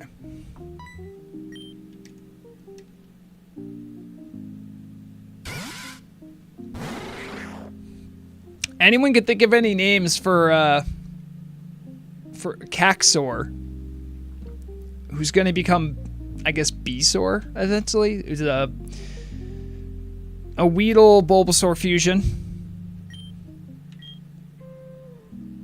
I am all ears for that. I'm trying to think. Would you? I think you're okay.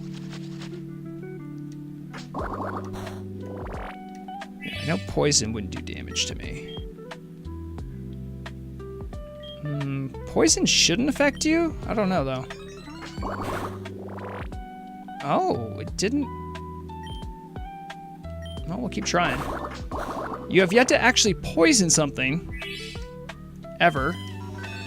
Oh, there it is. Poison a Leech is pretty harsh. I want to give it a name for a certain Turtle Wow dev, but I'll keep it for myself. I mean, most of them have pretty thick skins. I can't speak for all of them, but they usually take stuff in good stride. Now, this might have confusion, which means I need to not fight something that has a poison type. Speaking of which, who has poison type? Almost everyone. Druid, get in there.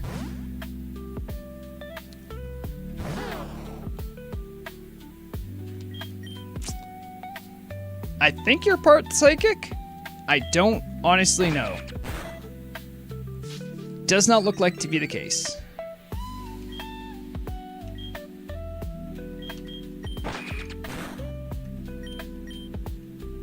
Oh no, it's double teaming all over me. Such an annoying move.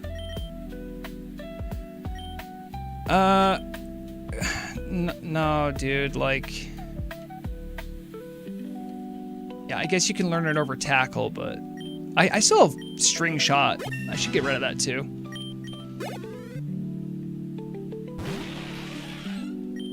Palax. It's a Paris Munchlax. It's probably part normal type. So Leech Seed? Oh, wait. Oh, that did affect you. Okay, maybe you're part bug then? Interesting. Yeah, I don't... You should not be here.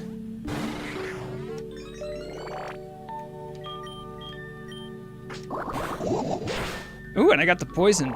Hey, that scratch did a lot of damage. Don't do that again, please.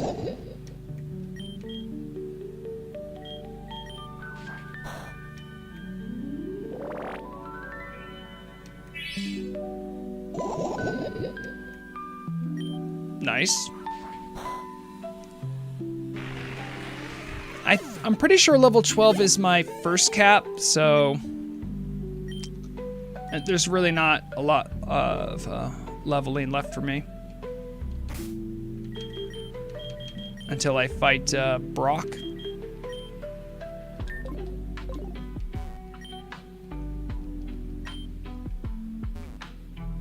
Huh? Oh, I got a mushroom hat. Yeah, sure. There we go. That reminds me of Earthbound. If anyone's played Earthbound or Mother 2, you remember getting the mushrooms on your head. It like randomizes your directional pad inputs. It's really annoying. It's kind of funny though. So you can see I'm just fighting the trainers. No need to mindlessly fight a million wild Pokemon. I don't know what this is. I'm assuming it's part Metapod.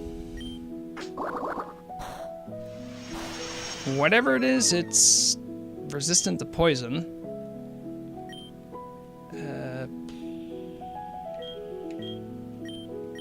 We'll get Tinglesaurus in here. Maybe Peck will do some good damage.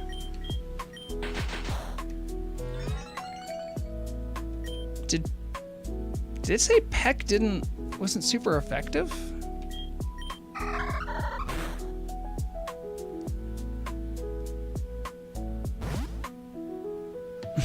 What? I'm not sure how to make... I have no idea what this guy is, what I'm fighting.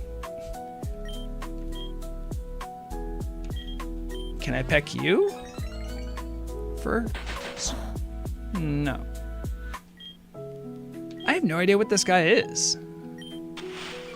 Oh, not Sand Attack. Who does that?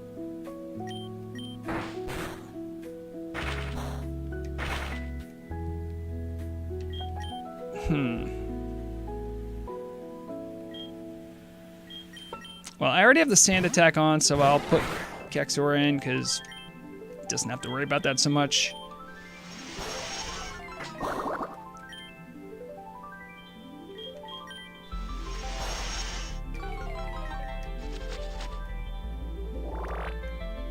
Okay. I could do what I always do and just rely on Elite Seed to get me through. I have no idea what the ability Wimp Out is or what it does. It doesn't seem that good.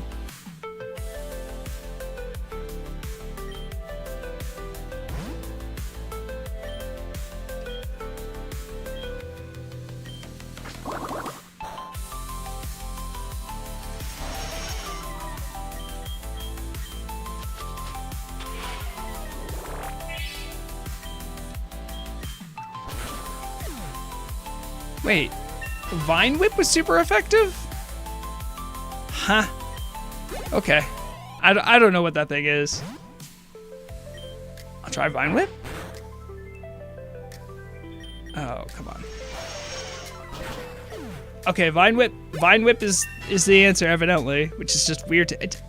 I don't know what that was, but it just didn't read like plant would be effective on it. It looked like a bug and a poison thing.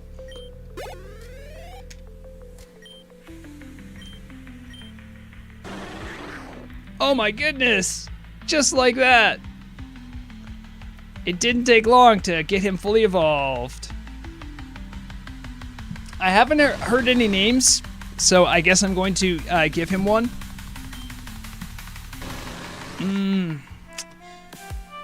Oh, they actually made a Pokédex entry for this. Bulbasaur continuously produces honey in the honeycomb on its back. For this reason, it is constantly accompanied by a swarm of other bug Pokemon. Okay. Twin Needle, now we're talking. Let's give her a String Shot. Alright. Okay, so...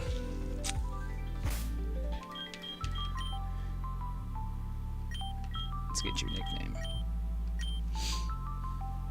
I'm gonna call you Buzz.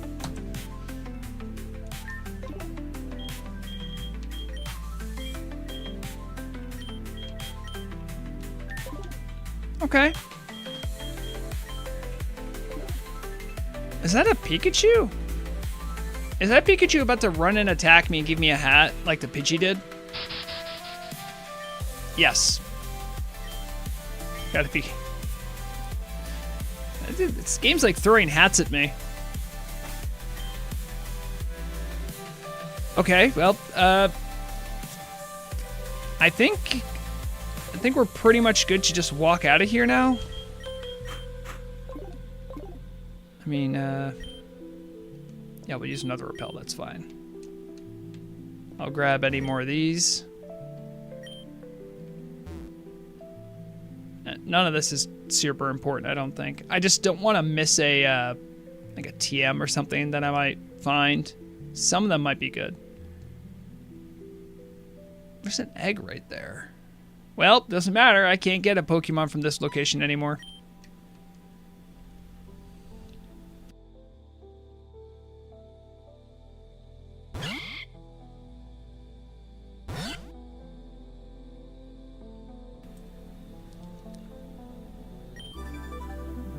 I think that's a Ditto with a Shroomish. If that's the case, then my Leech Seed won't work. Try Quick Attack. It tried to use Effect Spore on me, but I'm part plant, so it didn't matter. Yep.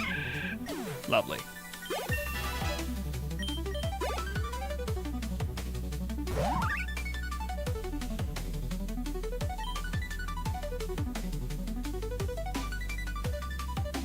I think that's part Fetchling. I don't know what the first part would be, though. Just Quick Attack it. It's fine.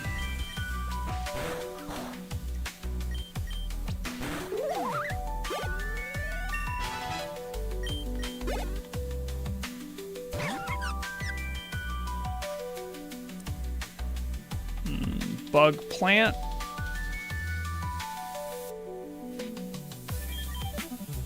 And also, kind of don't want to put someone who has more weakness. I guess I could put Buzz in, as if it has Bug Bite, it shouldn't affect him.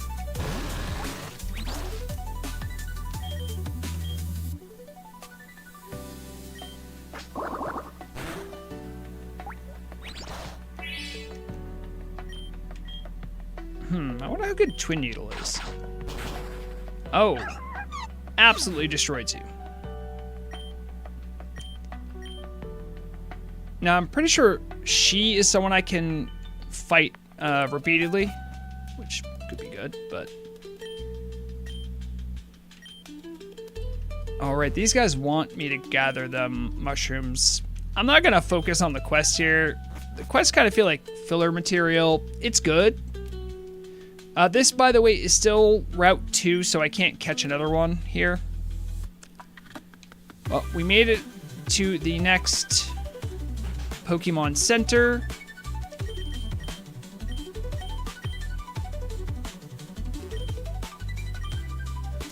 There are Wonder Trades. I'm not gonna do that. So here is also where you can get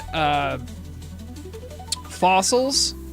So I'm going to purposely not catch... I think there's a quest chain with this guy that if you finish it, you can get an Oricolo bird, which is cool, but I'd much rather have one of the fossil dudes. So I'm going to avoid doing his quests for now. Oh yeah, see, here's the hair treasure people. You can change your hairstyle or dye your hair. They have a bunch of different stuff now. I mean, if that's your thing, I mean, they got you covered.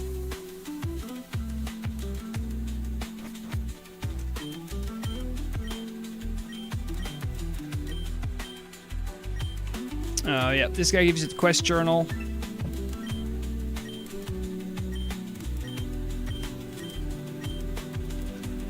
I'll just pick up a couple quests. Some of them I might do on accident, so.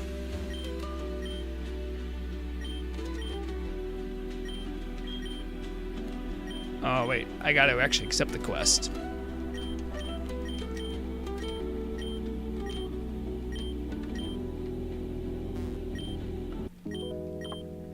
Can you show me a fully evolved bug-type Pokemon? Actually, I can do this, right? Oh, I guess... Okay, I guess Buzz doesn't count.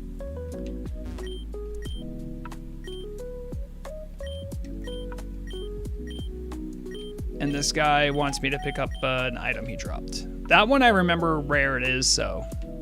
trash bin? No.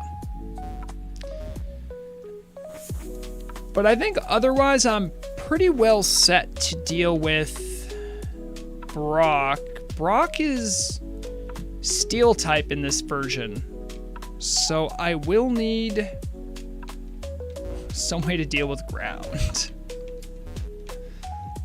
Or some way to do ground damage. Because I think he has stuff that deals with fire. I also don't have fire anyway, so it's... Yeah. There's a person in here. Yep, I remember. You answer this guy's quiz, and he'll teach you Mud Slap.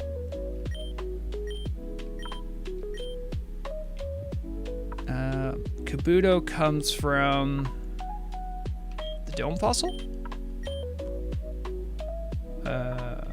Lileep? No, Lileep does evolve. Aerodactyl doesn't. The Skull Fossil is a Craniados? Yeah? Yeah, there it is, okay. I'm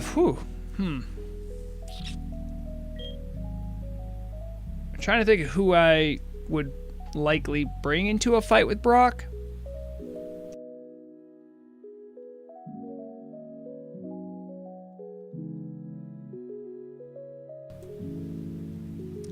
I'm pretty sure one of them would be my Bulbasaur, because I think his stats are pretty good.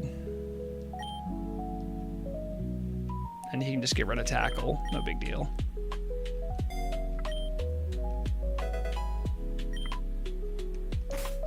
I should probably check the stats of my guys. Okay.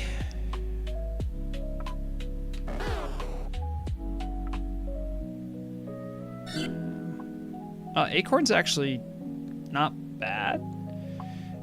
Mud Slap is going to be like my one way of like, dealing damage to his dudes, and it's special attack though, so...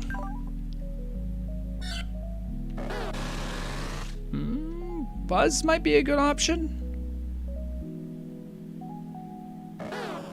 Has good HP. And good speed, so yeah, maybe. Not as good.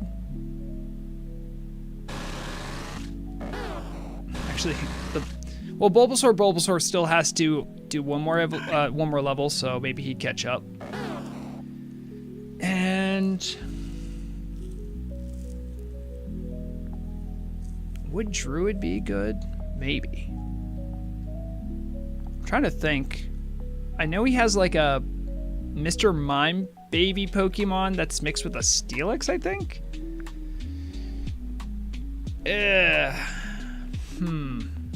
It's gonna be a 2v2 as well, so I only get to take 2 dudes.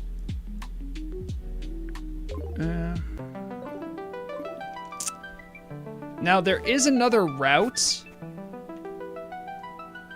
It's over to the east, I think.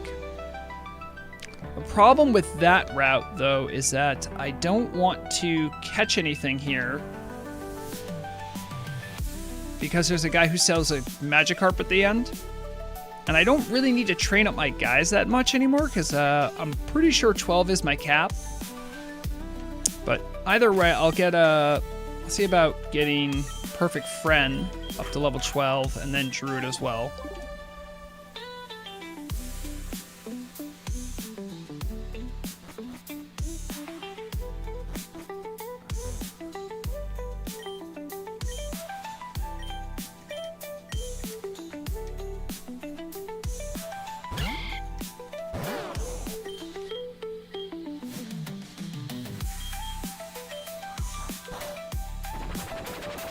Okay, you became me. That's weird.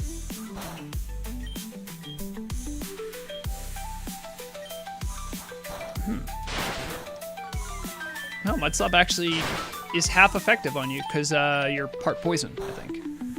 Oh wait, you have Mudslap too. Because you copied me.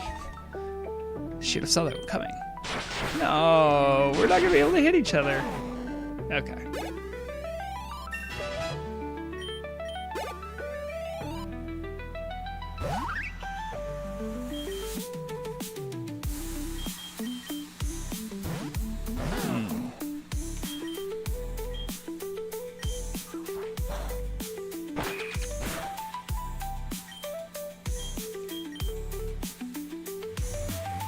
You have rollout? That's scary.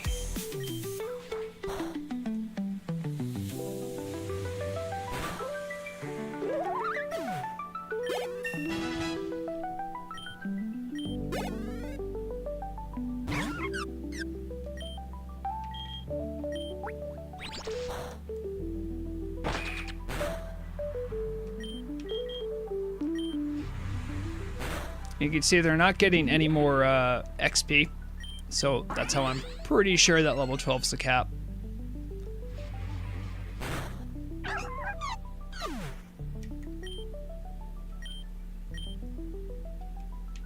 Okay, so we're good there.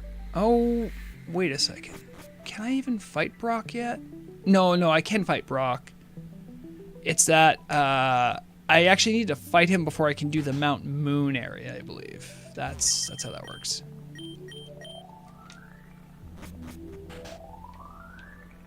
All right, anything else I need to check here? No, not you.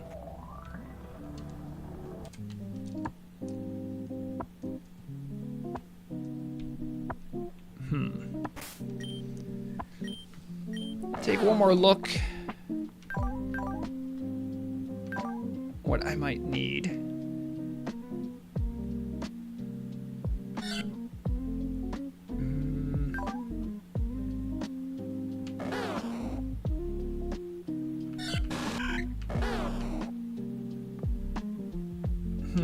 My other strongest special attacker looks to be you, Buzz. Would I want to move something off for you to learn Mudslap?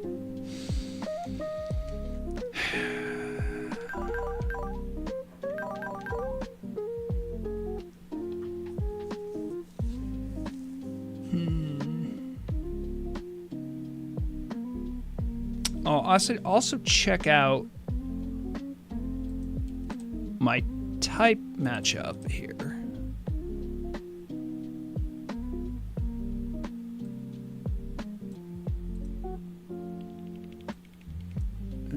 Can I say no type?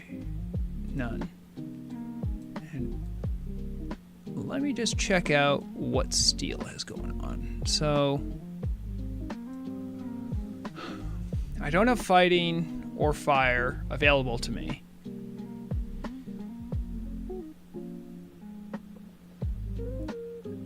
Yeah, so I think ground's really my only good option.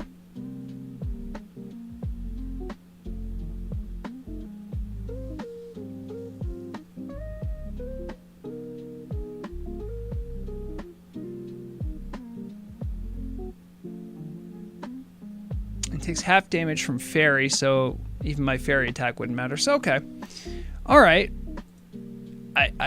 I suppose to a certain extent that I mean bug attacks aren't going to affect it, and I can't poison it. So maybe Buzz isn't the best person for this.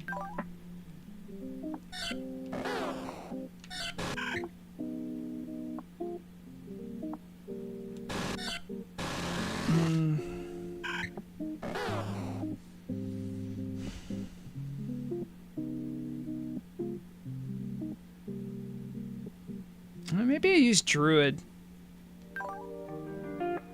Nightshade might also offer nice guaranteed damage levels.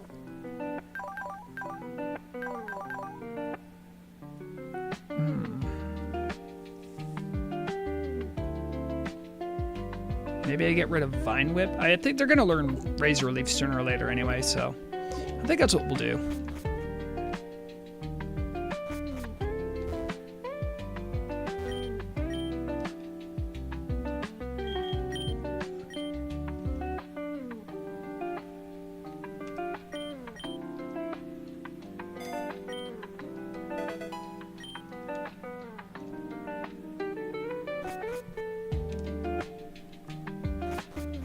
There's a...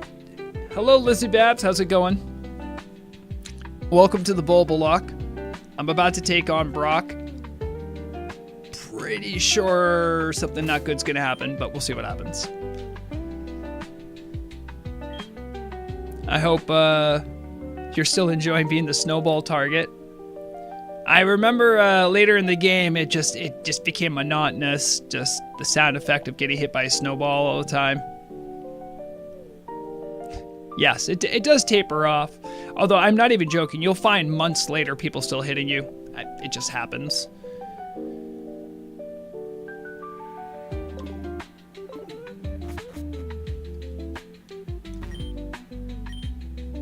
Look, this guy tells me that he's a rock gym. That's a lie. That is a lie. Okay, well, I guess I'll do this. Fight these guys, see what they have to do. They should also have steel guys for me to practice on. If you have levitate though, that is a problem. I don't think I can hit you. I could try. Okay, I lucked out. Whew.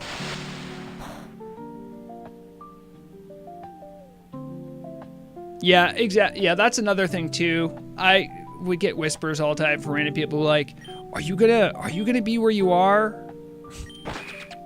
Like in 5 minutes or 10 minutes?" I'm like, "Yeah." Okay, well, don't move. I'm like, all right. I can't help but notice you did a sword stance. That is not okay. Jeez. And this is on normal difficulty too. Like, I'm telling you that I could never do this on full hard difficulty.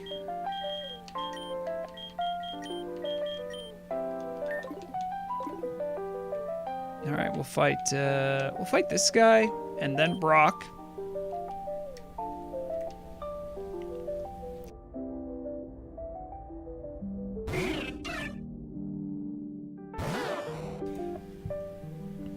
All right, this guy might be half flying. If he's half flying, then my mud slap won't hurt him. We'll start with Astonish. Yeah, I think that's fair to try to help them out. They deserve it. Hardcore people have enough problems.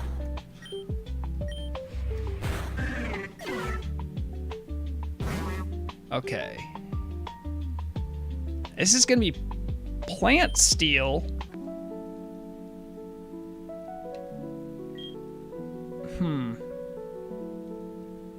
Mud slap would be like normal effectiveness, I'm pretty sure. Maybe I just go with Nightshade. Yeah. I can't help but feel like that's a charge move. It all worked out. You'll see I'm not getting any XP from this though. We are capped at 12.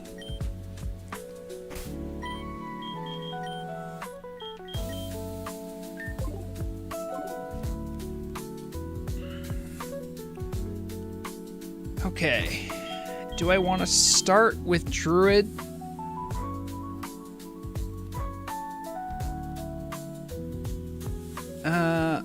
Maybe I'll start with Perfect Friend. That way if I read a fighting or normal attack type attack, I could swap out.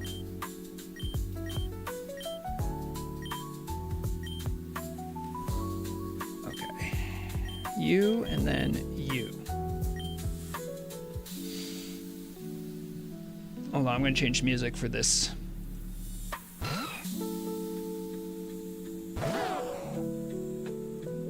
Pause you.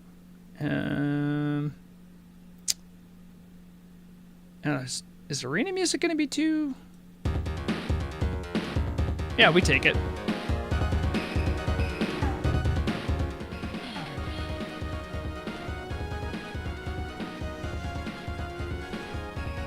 Have you listened to the other user-generated songs on Suno? I've listened to a lot on Suno. I generate a lot of songs there. Alright, well this already is not going great. Because this thing is half water. So my ground type attack idea is not going to work out so well. Let's say I put down a leech seed. Start getting HP back. And then hope for Vine Whip being regular effective.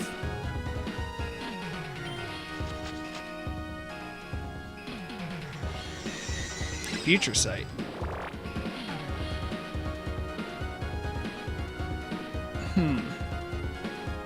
Is Future Sight a normal type attack? Hold on, I literally want to check this out, because it'd be so good if I could, like, pop in. Future Sight Pokemon. If I could swap in my my ghost type, then I would just ignore it. It's Psychic. That's actually bad. That's actually really bad.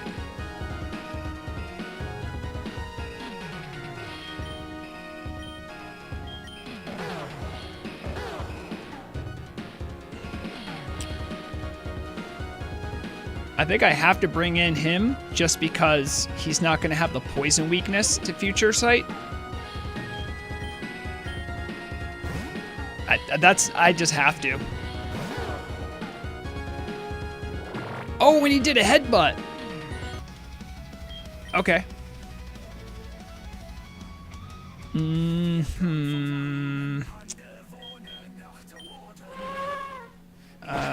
That's not the best.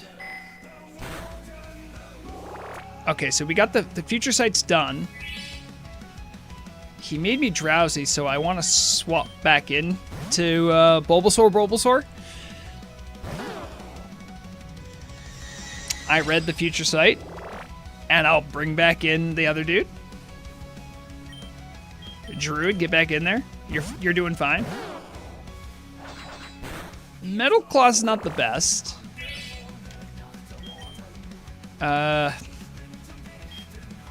Nightshade? Okay. Yeah, this is the guy I'm worried about. So it's part Steelix, part Mime Jr.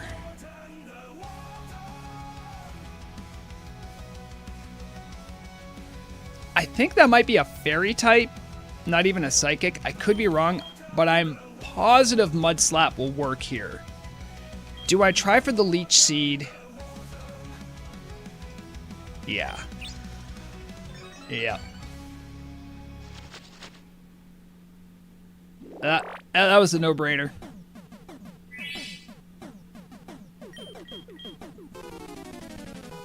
With a barrier up? I think barrier does physical, so I think Mud Slap's special, so ooh, really can't bring in Bulbasaur now.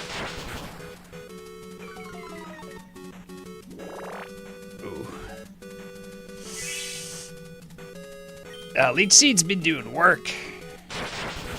Okay, we got... of course he would do that.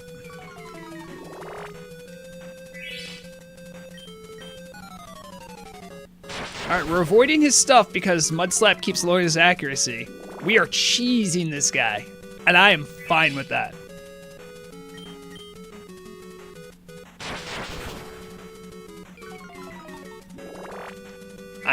I'm not too proud. I'm not too proud to resort to this. Oh, well. Brock, you're washed. I'm sorry. The Bulbasaurs, even though had big disadvantages against you, won the day. Thanks to Druid, mostly.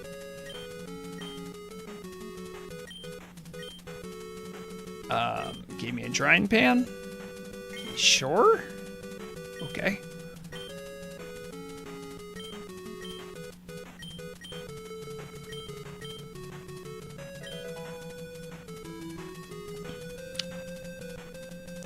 Lovely. Okay, we don't need the arena music. We didn't need it.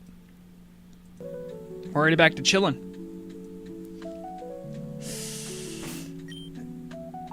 Okay, so now we have the badge. That means our new level cap should move up.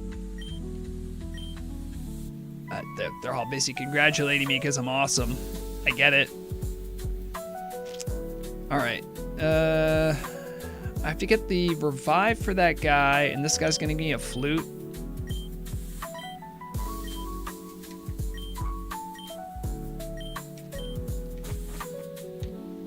All right, and where is the revive? There it is. Yep. Now I can give that to the quest guy who wanted it.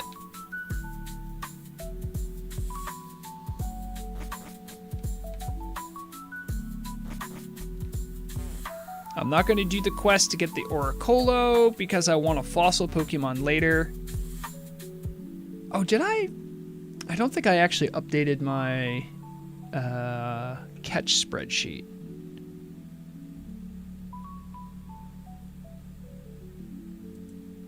I did not. All right, so Viridian Forest was where we caught Weedle. We're gonna have a new route soon where we are going to avoid Pokemon encounters because I want a Magikarp.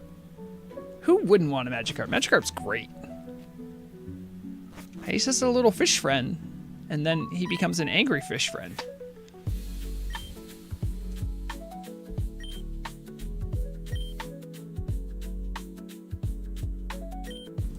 Look at the bait. She wants me to go catch these guys. I won't. That's not me.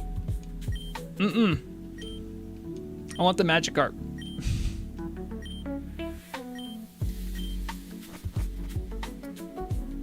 So I do have some battles to do between here and there. But my team's doing okay. We're definitely going to get XP from fighting the trainers on the way there, though. I should also save. That's a Klefki and a Caterpie.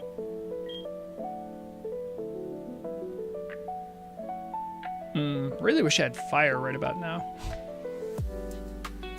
I have nothing for Caterpie. Just Mud Slap and it's not even that effective. Ugh. Oh, Tinglesaurus could do a flying type attack. Might get a little bit of effectiveness. There it is.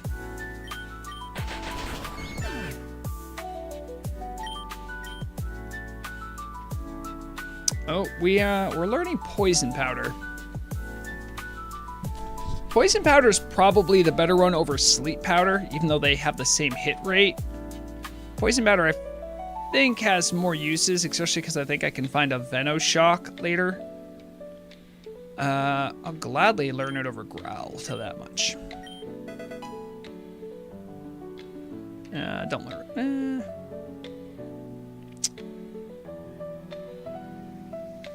You won't learn Sleep Powder, but I could have someone else learn Sleep Powder, maybe. I said no.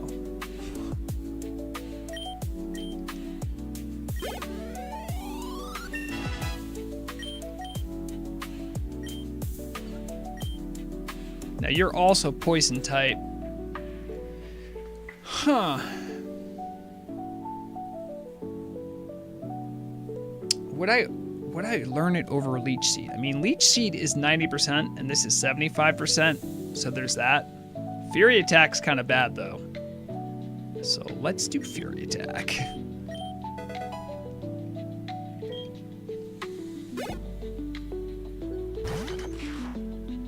Dig Tick. heck? It's not very effective. When in doubt, leech seed it out. That's what I say.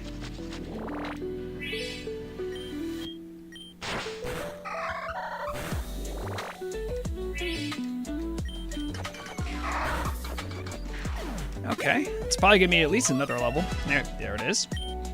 I'm not sure what my next cap is. I think it's 20 or 22. Ooh, Mist. Now, Mist has a lot of usefulness, actually.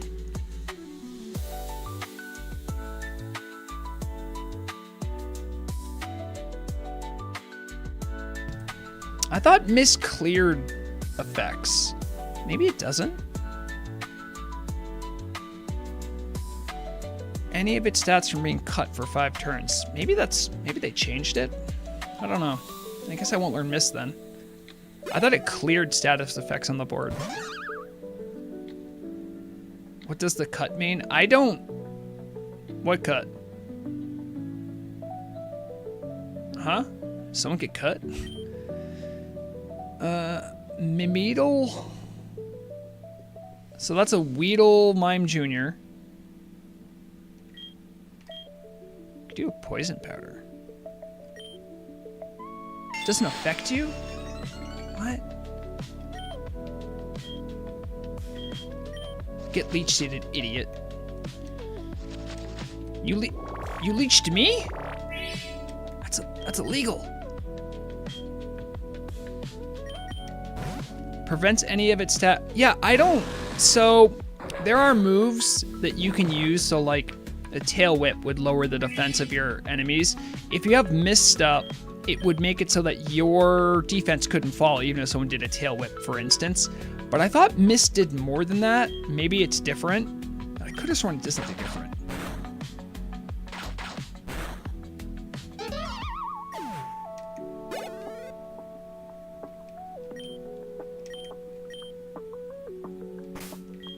And see, once again, I don't have to run all the way back to the Poke Center to heal. I won't forget to save, though.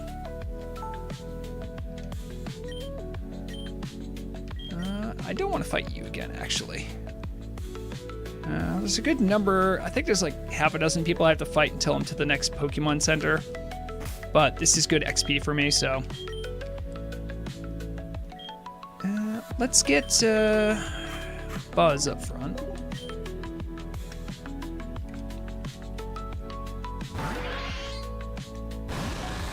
Alright, Stargast. Maybe you're part ghost? You're part water. I know that much. Or maybe ground, so Vine Whip should mess you up. Yeah, there it is.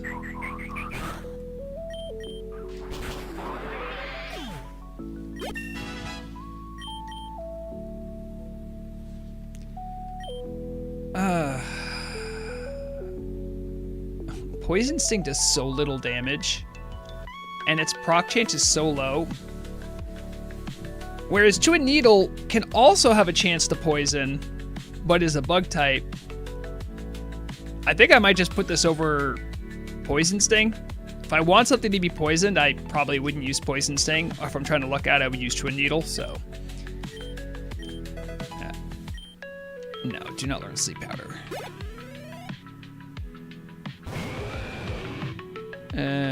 Yep, you're part rock.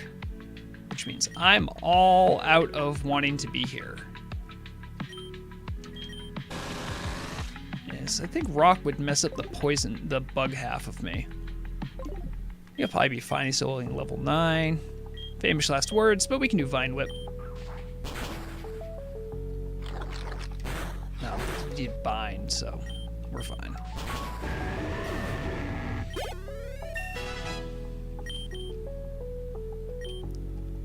Rage is such a bad move.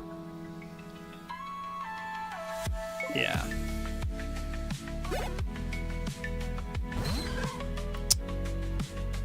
Policky? I'm pretty sure you're also part water, so Vine Whip.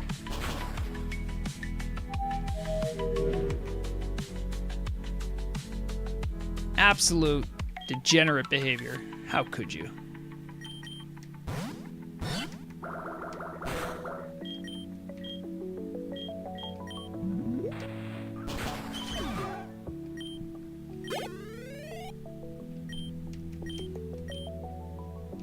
All right, that one went all right.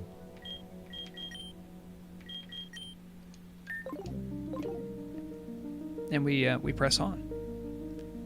All right, this guy I know is gonna have bug Pokemon because he has the bug catcher outfit on. So maybe if I fight with a guy that has flying, that might help. Maybe.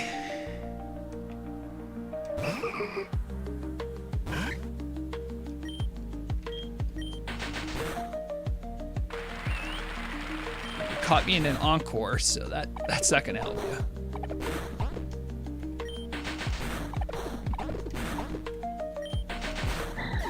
Easy.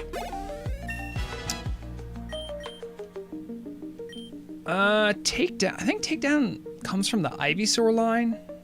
It's not great because of the recoil. And it's normal, so no. Maybe the Sentret could use it. Nadova?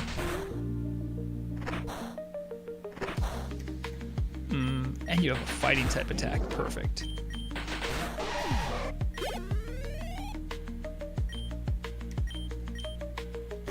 Okay, that went pretty easily. Let's see, this next guy. He's a generalist trainer. I kind of need Acorn to get some XP, so we'll get Acorn up front.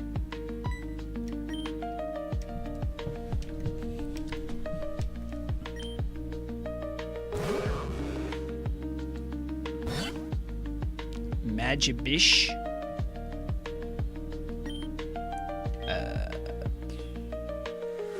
I want to say that's water poison, so Vine Whip might not be super effective. Oh, don't like that toxic spikes. That's not great.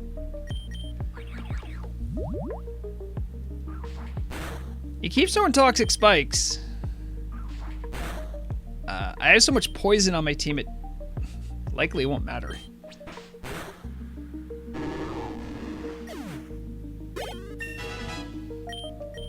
All right.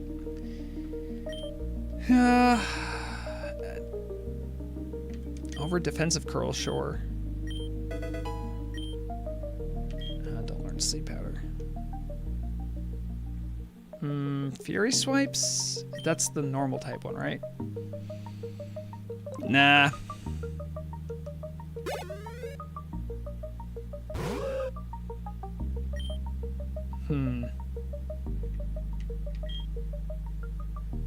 Maybe throw out a poison powder?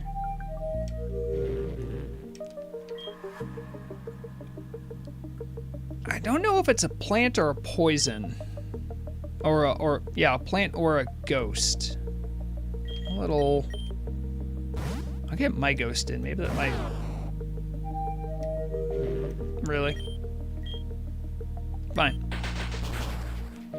Nope, not fine.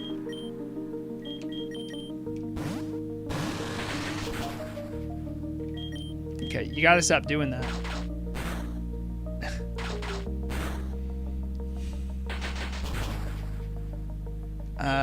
Okay. Does anyone not take extra damage from flying type moves? I guess you do. XP is really spread out on this fight.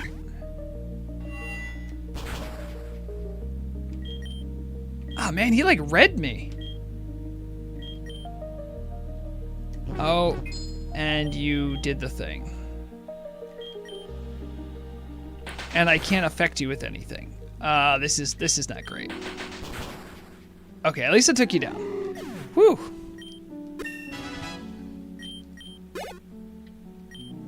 Yeah, that was a little closer than I wanted it to be.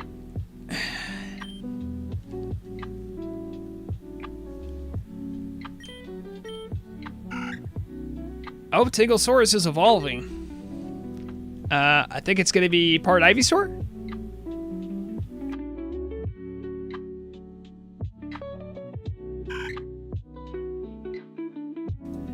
Yeah, that's pretty cursed. Is that the I think that might be the only sprite. Yeah, that's... Oh no. You sure that's the only sprite we have for you? Yeah.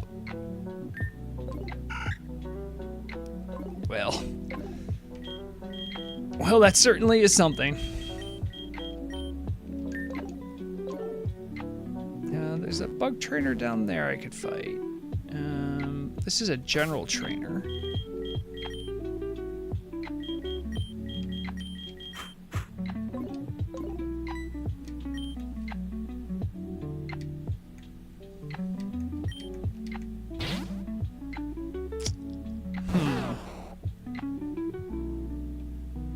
I'm not sure what you are. A Loshru? You gotta be part ground.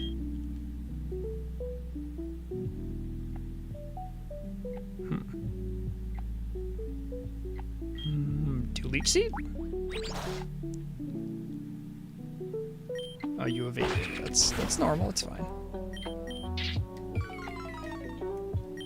You avoided it again? What happened? Okay. That was odd.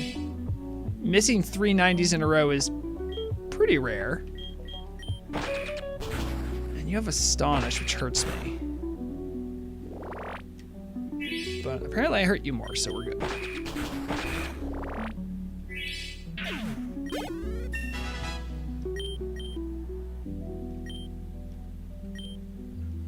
You do not have the poison type. We're not going to learn poison powder on you. Yeah, you should learn the sleep powder over Mud Slap. That's fine.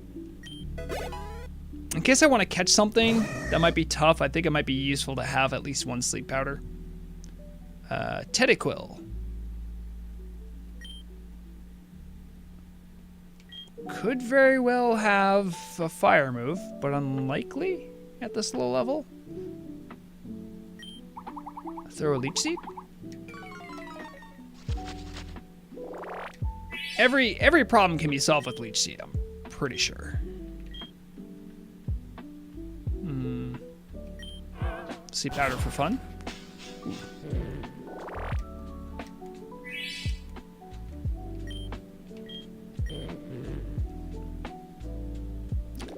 Oh, you're part normal, so I can't hurt you with that stuff.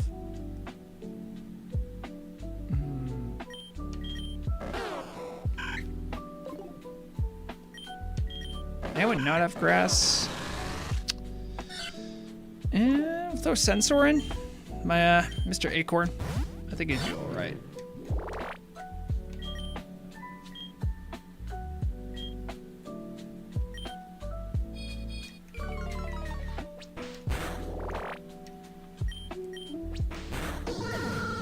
Okay.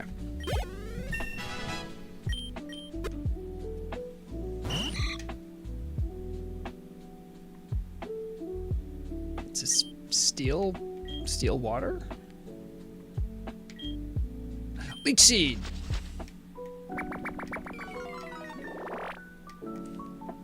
Just can't go wrong with it.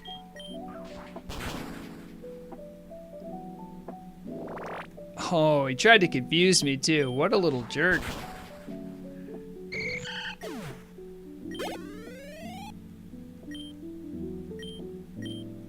All right.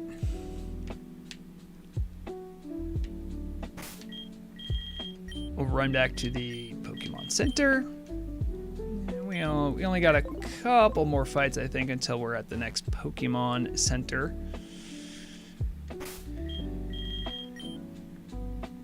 I think I'm okay with leaving Druid in. This guy's probably gonna have some kind of bug, dude, but...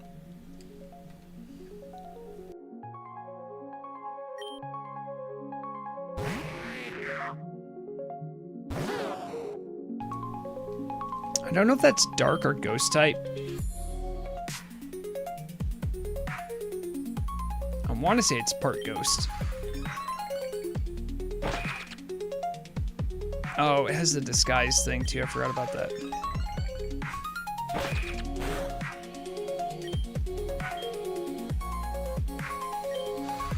Oh, why did I use sleep powder? Ah, it worked. Now do Nightshade a bunch.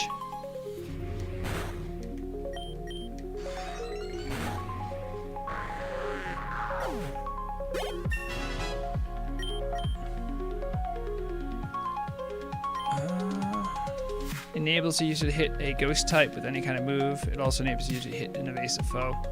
Nah.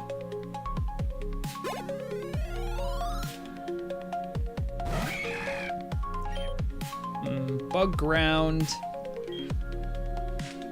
Sounds like you need a leech seed.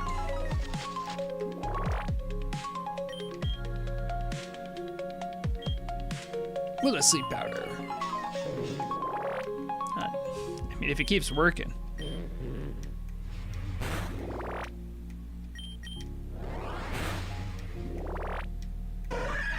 Easy. All right. Druid might be evolving now too. Do not learn takedown. That's a normal move.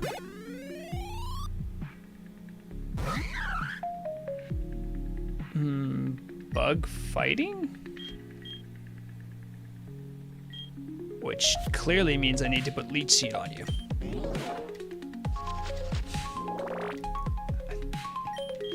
It works all the time. And you're asleep. I think Nightshade will work, right? Yeah. It's normal that because you can still hit fighting with ghost moves. I think that's how it works. Yeah, Druid just messed that guy up. Oh, lone, solo. Yeah, Druid's evolving. An Ivysaur Dusclops. Or Duskull.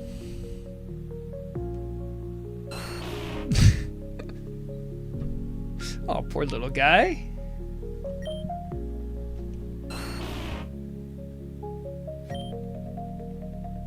I kind of like how he looks now. He looks like a little... He's all snuggled up. Alright. So... Who else needs more levels now? I'll put Buzz in front.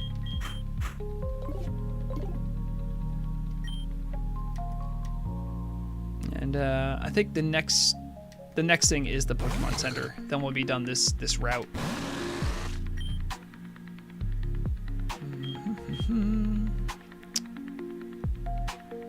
I mean, should I do Leech Seed for the culture? Or should I just Twin Needle you? I'll just Twin Needle.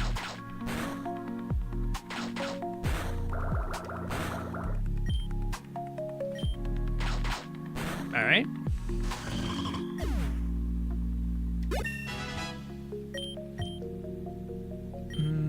Do not learn Takedown. I think only Sentret, the Sentret mix is the only one I'm even thinking of having do that. Probably a part flying is in you. Throw a Leech Seed and run.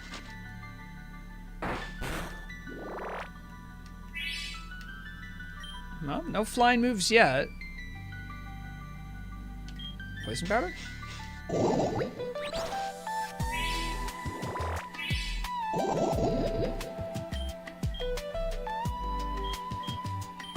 It's probably not going to be effective. Yep.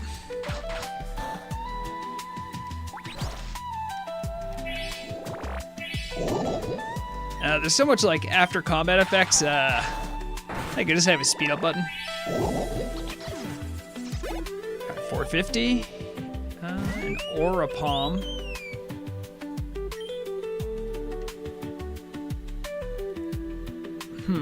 Are you part flying? We're about to find out.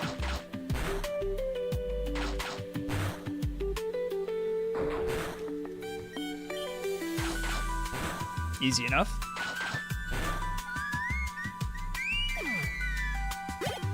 All right, now this Beedrill's probably going to evolve into a Beedrill Ivysaur. Buzz is evolving.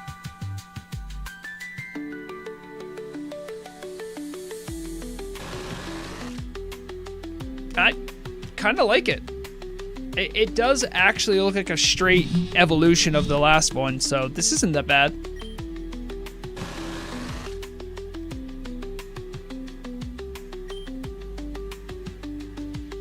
Okay.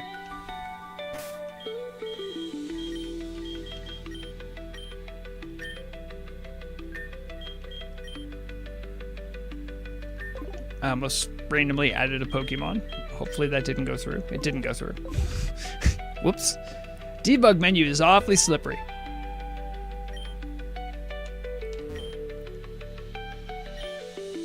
Oh, let's see.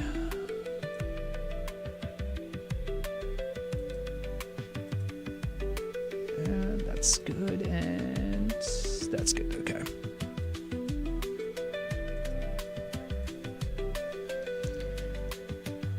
All right, grab the berries, and here is the my big plan unfolded right here. This guy, he sells Magikarp.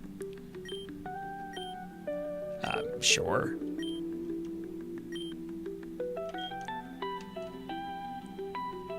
Very excited about that. So now,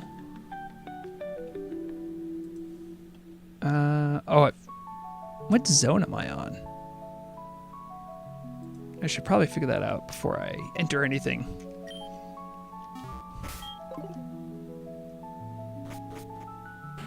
Yeah, it's okay. It is Route 3. So now I can put this in.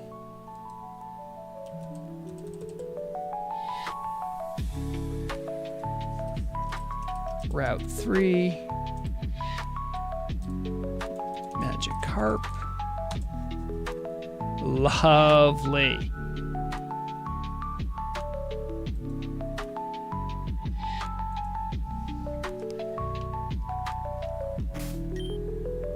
I gotta fuse you up.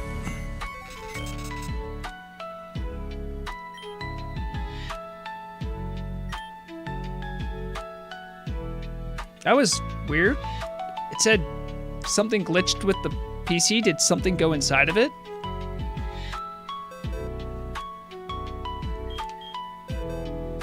I'm just trying to deposit my Magikarp here. Nothing crazy. As you can fuse within the box. What? Huh? What do I do about this?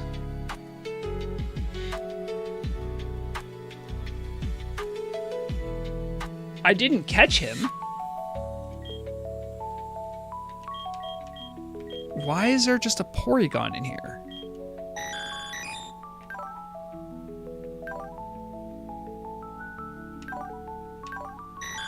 Does it say where I met him?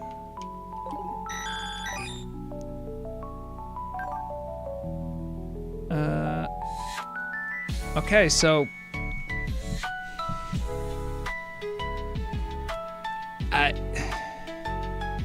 I don't know. Does this mean the game's like trying to give me a Porygon?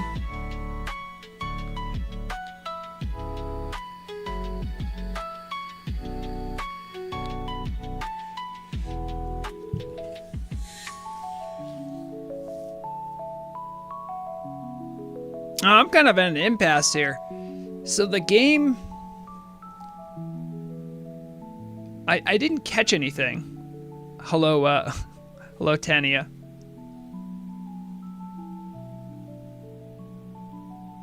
I think rules as written, technically, I would go with the Magikarp because that was the first thing I caught.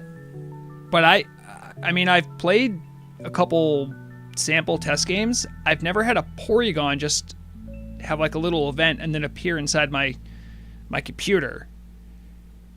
It's interesting.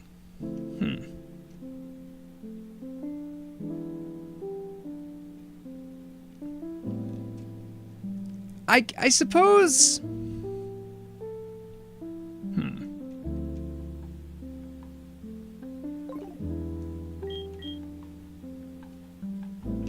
What else does he have? I mean, like,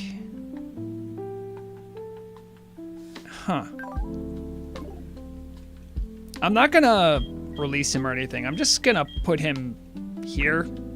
I still feel like rules as written, I technically had the Magikarp first, and I didn't force, like, I didn't catch anything else on purpose. I actually specifically left this route open so I could get the Magikarp. So I'm gonna honor that, but I've never had anything like that happen. That's crazy. All right. So we have an option here of grass, water, or water poison. If I pick the first option, he's going to end up becoming a grass flying type, I believe. And if I pick the second one, he will remain a water poison. I think I'll go for the second one. You think left, Tania? You think so? Kadeem, this is not pre-recorded. Does that... did I break the fourth wall? No, it's not. I'm playing live.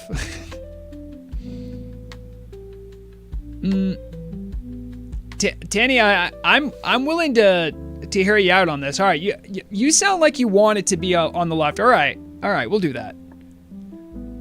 So this is he'll end up being grass flying. Grass flying isn't a bad typing either, by the way.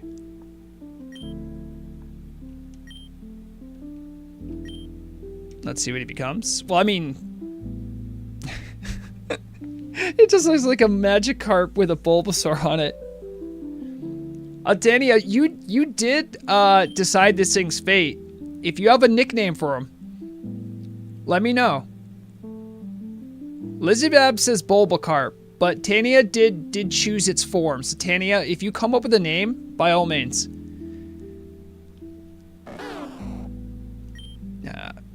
I don't think I have the EXP share yet. I can't quite remember. How do I get the EXP share?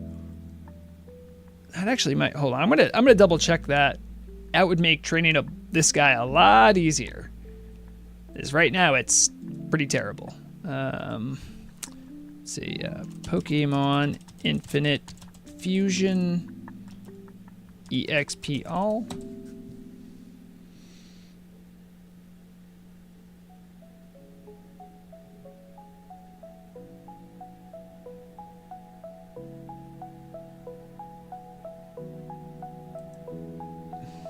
Go to the second floor of the Fuchsia City East Gate and talk to the scientist there. She will give you... Huh. I thought I got it earlier. I'm not that worried about it. I can totally train them up. But I probably want guys around level 20 first. So. Sorry, I'm just catching back up with Tania. Tania, you say walking fish? Burger Planet sent me here. The hell? I only know of Burger Planet from Pay Money Wubby. That's wild. Okay, so... this is going to be a... grass flying type when it evolves. So I guess we'll keep Overgrow. Because Swift Summon's not going to help. Both of these are neutral, so we'll keep that.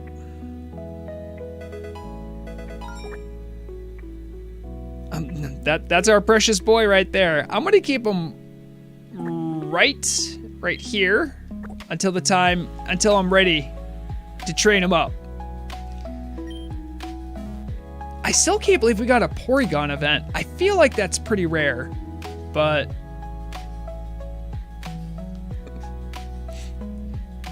Burger Planet waiting room? What the hell? Okay. So if I remember correctly, everyone here is chilling because I think like Nurse Joy's out here trying to rectify a situation. Yeah. A group of thugs has been bullying Pokemon trainers inside Mount Moon.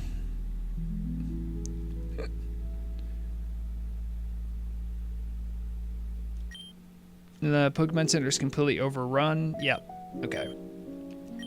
So the next step is to go into the cave, because Brock tells you to, and then you see some rocket guys and then walk back out.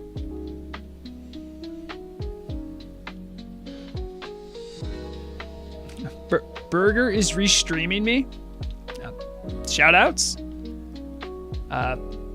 That's cool. Appreciate that.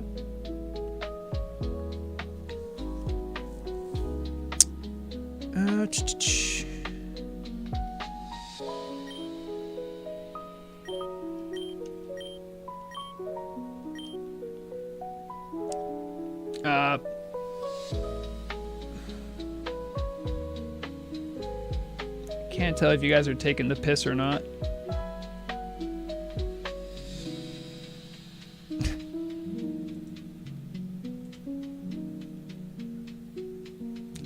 All the same, if you are here from Burger Planet, hi, I'm Vrograg.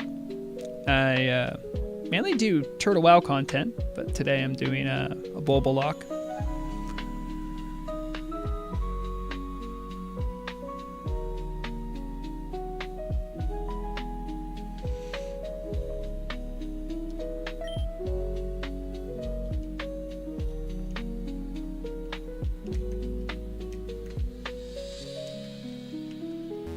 Alright, we're gonna probably use the Repels, because, oh, should I use them? I still need a encounter within Mount Moon. Well, I can kind of control what encounters I get. None of these guys are gonna fight me. It's just a couple items on the ground, and then when you get close to those guys, you overhear their conversation, then you can move on with the rest of the storyline.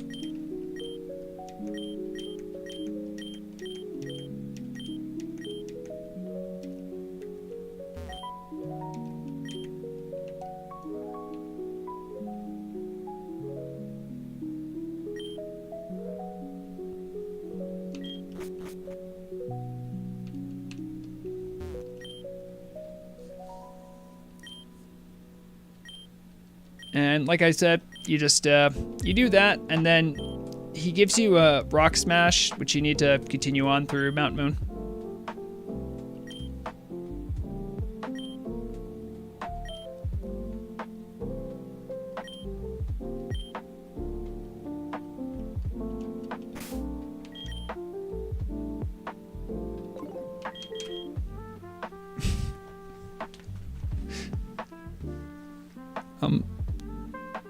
Not quite sure what's meant called the Burger Planet people, but all right.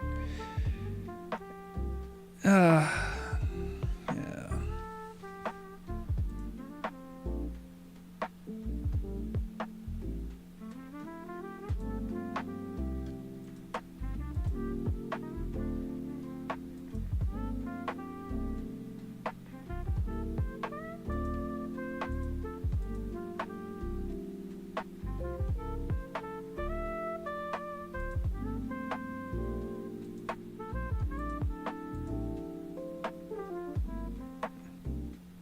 All right, let's just try to mellow out with the chat, guys.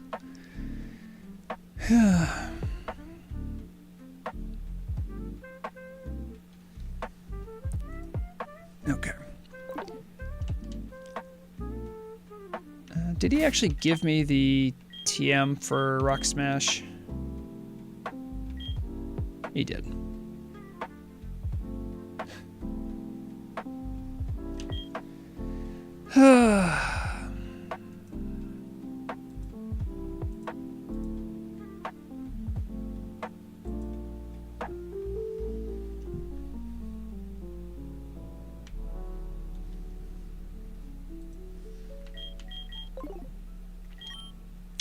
All right.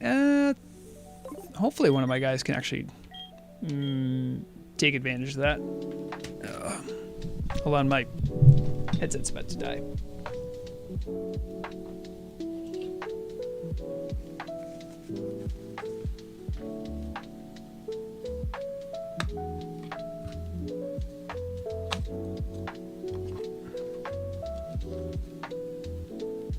Now what's happening right now is my headset just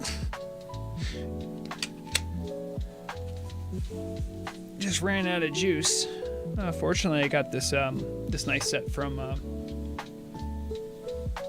family member for Christmas. It has these like nice rechargeable batteries. I can swap it out. All right. We're trying to get one of our guys to learn Rock Smash so we can continue through Mount Moon. I'm trying to think who would be useful on. Maybe Acorn.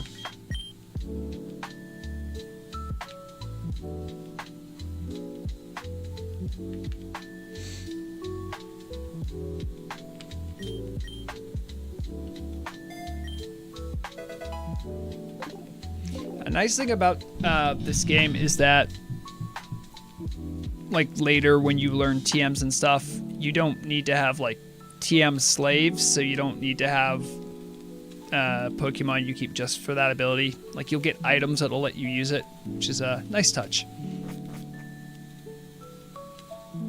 Alright, we'll see about our first encounter here shortly, I'm sure. Yeah, Kadeem.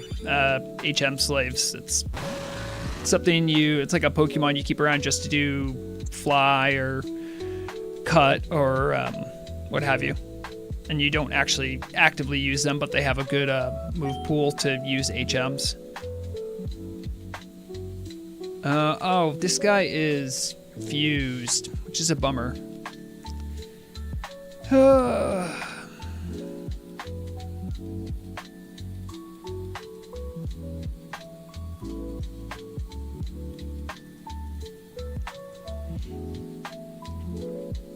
All right, so let's see. I have no idea what that's even fused with. I know it's part Aeron, but either way, I can't fight it. So.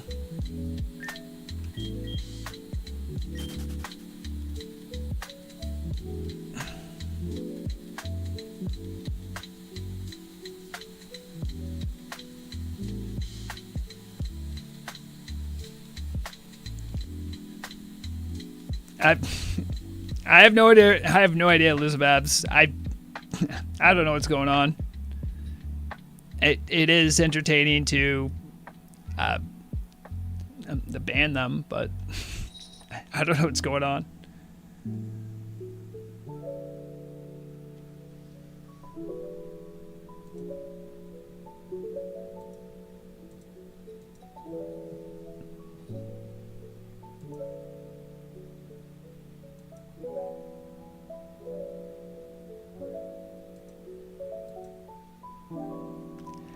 I don't know, but Lizzie Babs, if you want, I gave you permissions to put him in timeout as well. You just click the little 3-button things, and then just say put in timeout, or ban might be an option, but I couldn't tell you. I couldn't tell you why that was happening, so. I'm just over here trying to have like a chill time, do a Bulbalocke. And this is also the second fused dude in a row. So I really can't capture. That's a Swinub and a Aneron.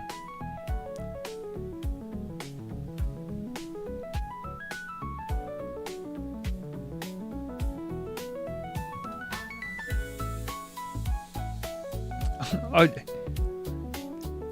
did you get that one? I didn't even show up on my YouTube chat.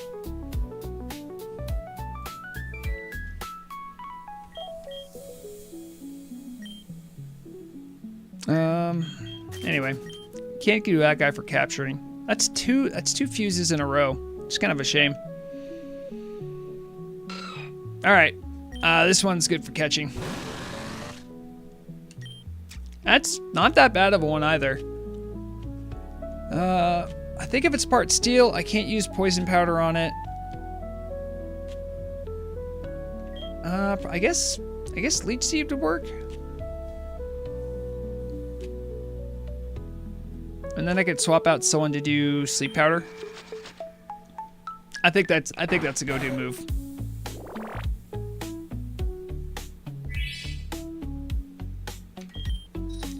Who has that? I think it's Druid. Yeah.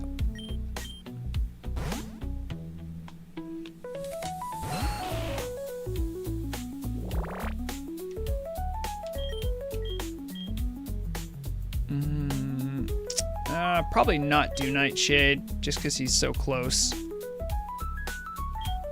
I'll actually give it a couple turns. I want to make sure this catch goes well. Is this, according to my rules, this is the only chance I have to get this guy, so.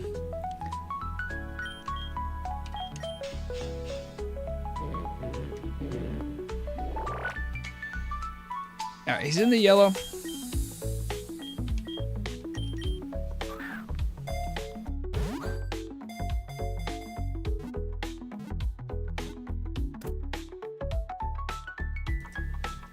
Nice.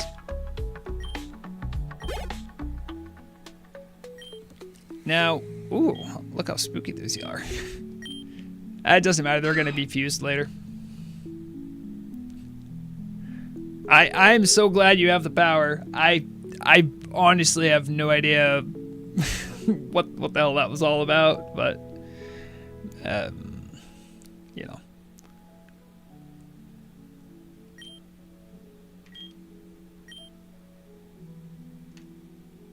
All right, now that we actually have one captured, I'm gonna start using my repels because I don't want to have like a billion in one. Random encounters. I'll get this guy fused up.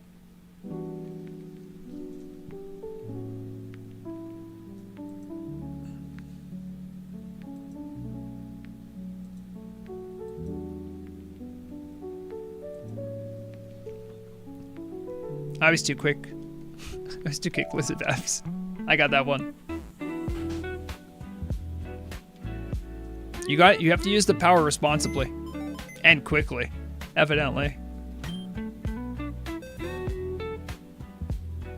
Big fan of all the engagement, but I just don't really like the vibes they're bringing.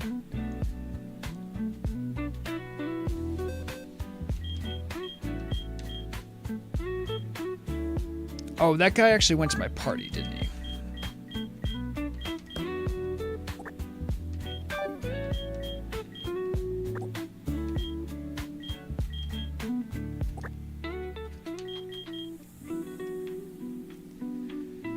All right, Elizabeth, what do you think?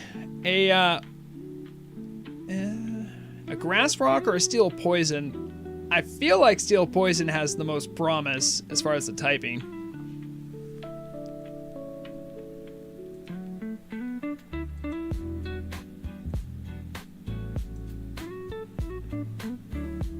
Yeah, I agree. It does look the most like a Bulbasaur.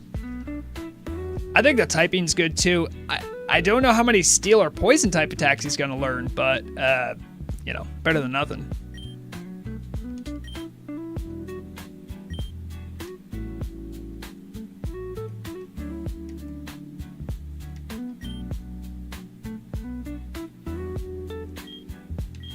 Oh, there's a couple cute ones here. I guess I like that one.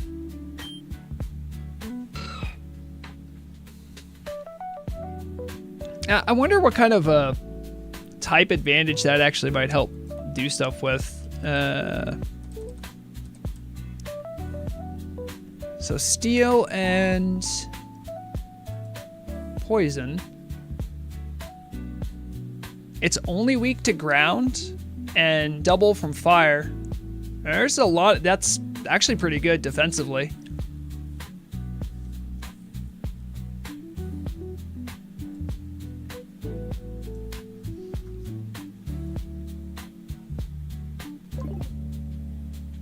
Lizardbabs, have any ideas for names?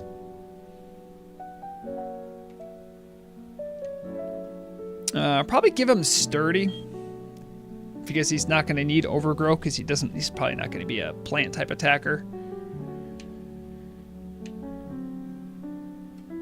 We'll keep it neutral.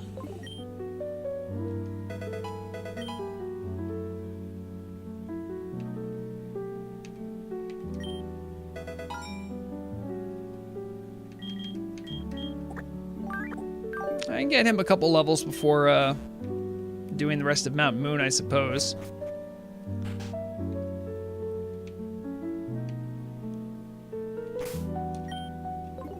It shouldn't be too tough. I have no idea what the headbutt move even does, though.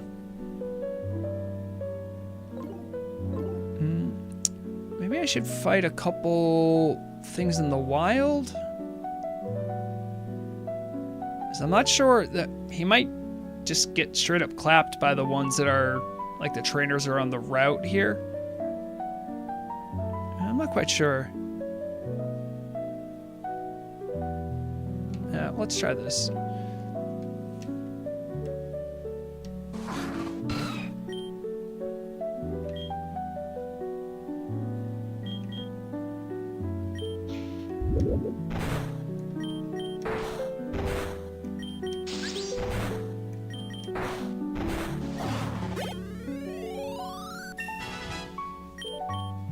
Yeah, the added XP code I have, very helpful to make the grinding way less monotonous.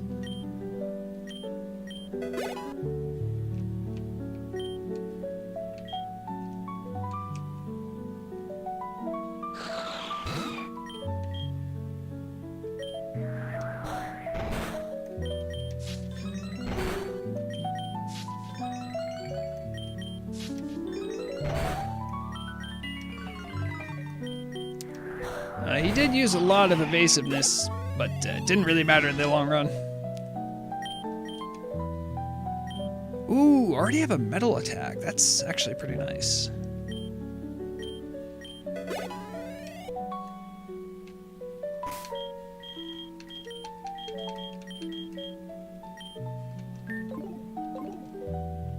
At level 10, you might actually be able to fight some of these guys. I can leave them in, and if it doesn't work out, I can swap out, so.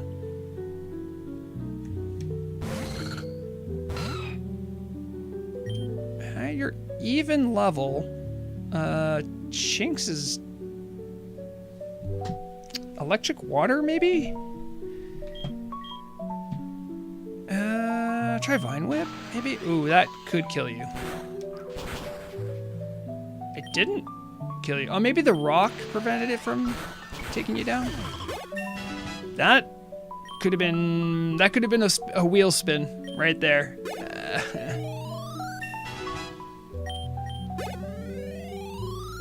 Oh, damn. All right. The Noibi. I don't even know what I should use for that one.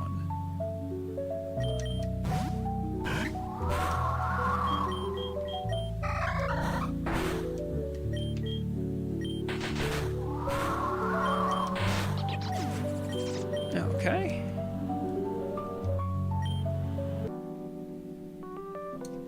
Should you learn poison powder?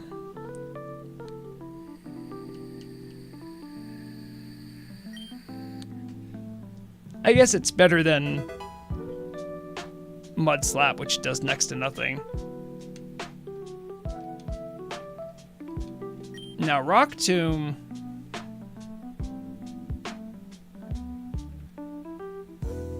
I mean, you don't get stabbed, but you don't get stabbed from Vine Whip either.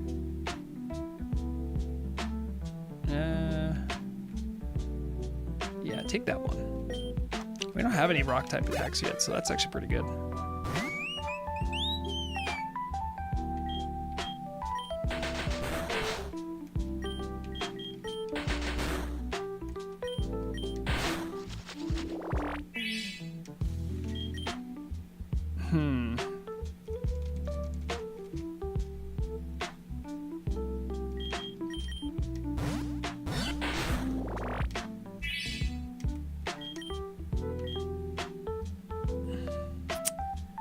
Maybe it's part normal? Rock Smash might do normal, like regular damage to it. Oh, nope, nope. That was a good call then.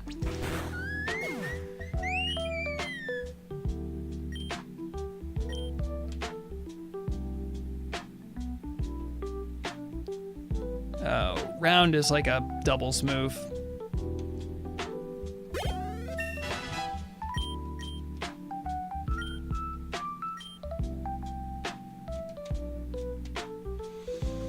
I mean, quick attack's nice because it has the priority.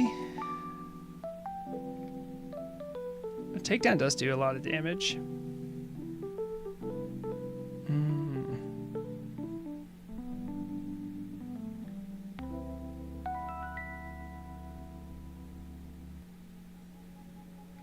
Yeah, I'll just learn over quick attack. I'm not even that worried about it. Oh, Acorn's evolving into a Centrit Ivysaur, I think, now.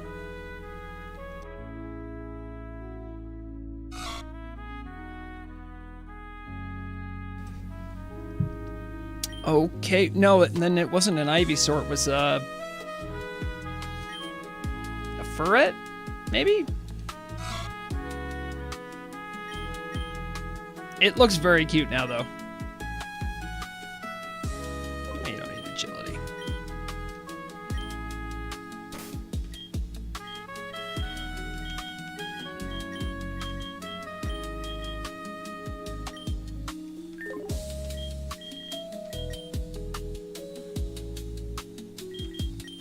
Yeah, it was a Furret.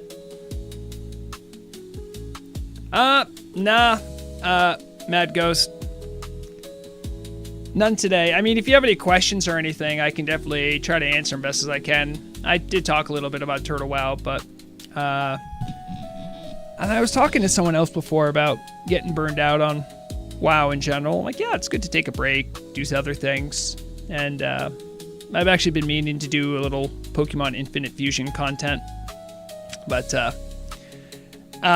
yeah, I'm not like abandoning Turtle WoW or anything. I just like to mix it up every now and then. If you've watched my stuff long enough, you know I do that occasionally, so no hard feelings. And if it's not your thing, that's cool too. So we got this Furret thing.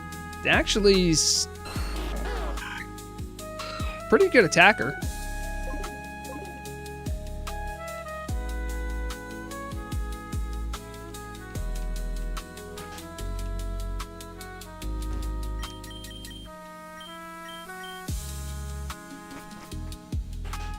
Could probably get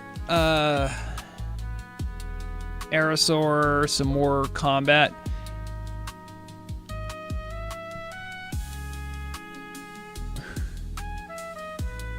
Oh, I appreciate you saying that, Mad Ghost. So tips and tricks. Here's a good tip. If you want to find exploits, and I don't mean like ones that are going to be harmful to the community, ones that are kind of like the derpy one we did the other night. I'm not kidding. Just look on the bug tracker. You can find so many bizarre, weird, and fun things that people have just discovered and been like, hey, it's not supposed to work like this. You'd be surprised. And I would suggest doing that. You can also look in the support channel occasionally. People will like report stuff, and then the support staff will do what they're supposed to do and say, make a bug report. Oftentimes that doesn't happen, but I often find some of the more fun things that I've done on stream because I go through the bug reports and I'm just like, does this still exist? That's a good time. That's a fun little tip.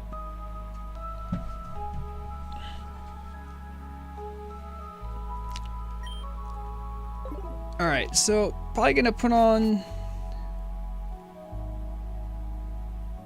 Oh, yep, it is that time. Which I do believe if I signed on right now, my totem of static charge will no longer work the way I want it to work. I tried to convince the team to leave it be, but no. We didn't intend to have broken scaling on our relic.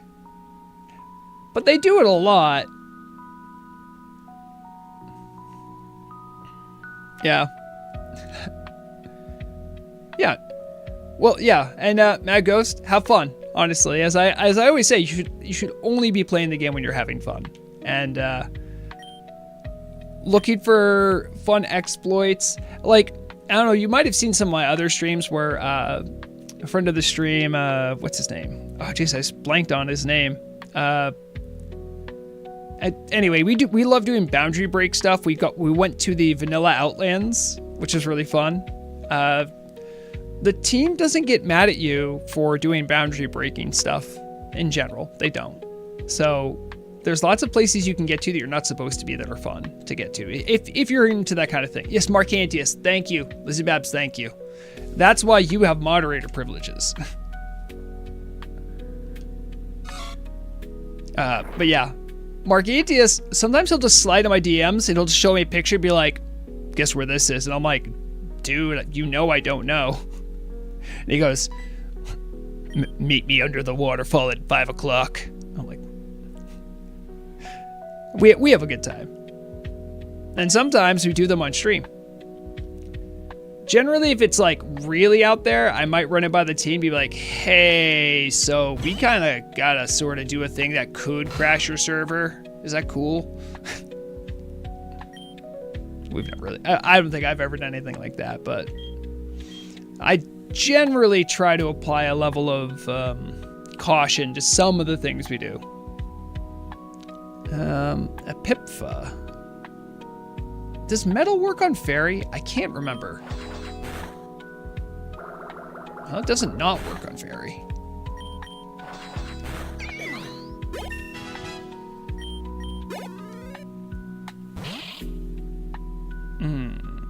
Shapiri is like normal, ghost, or dark, or something.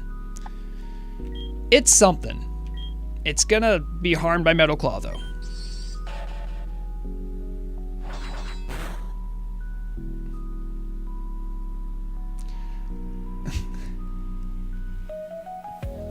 Do the ones that make fun things go away? Because seems like it. Well, I think that's kind of a deeper discussion, and I'm trying to give you the best faith argument. I know what you're trying to say isn't mean-spirited. I'm assuming that's the case. So in some cases, the people who are quote unquote more fun, or have more like fun ideas and stuff like that, sometimes it's the case that they don't adhere to sort of like the larger mission statement or like direction that the team wants to go in. So sometimes they drop off like that, and people have come and gone on the turtle team all the time. It's not too different than actually playing the game.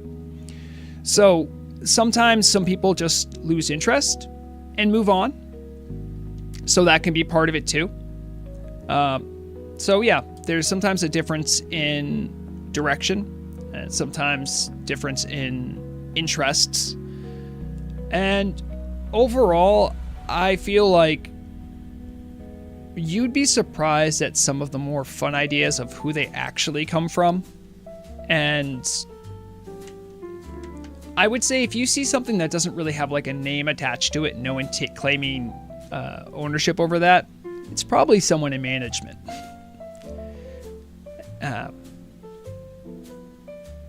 Like a lot of the challenge modes are like management ideas, like hardcore, the boring challenge, that kind of stuff. I don't know how you feel about that personally. I do know it, as someone who has done a lot of collaborative storytelling, it is very difficult to get everyone on the same page though. And that's something I understand is just a struggle in general with working with larger groups. So there's always going to be a push and pull there.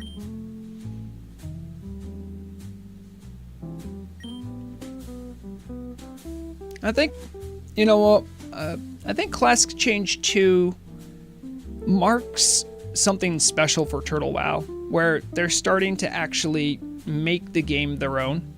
And I think in a lot of cases it's not going to be for everyone. I know there's places where I feel like I'm not having as much fun, specifically with some classes, But at the same time, I also recognize that the amount of work they've put in, there's like a measure of,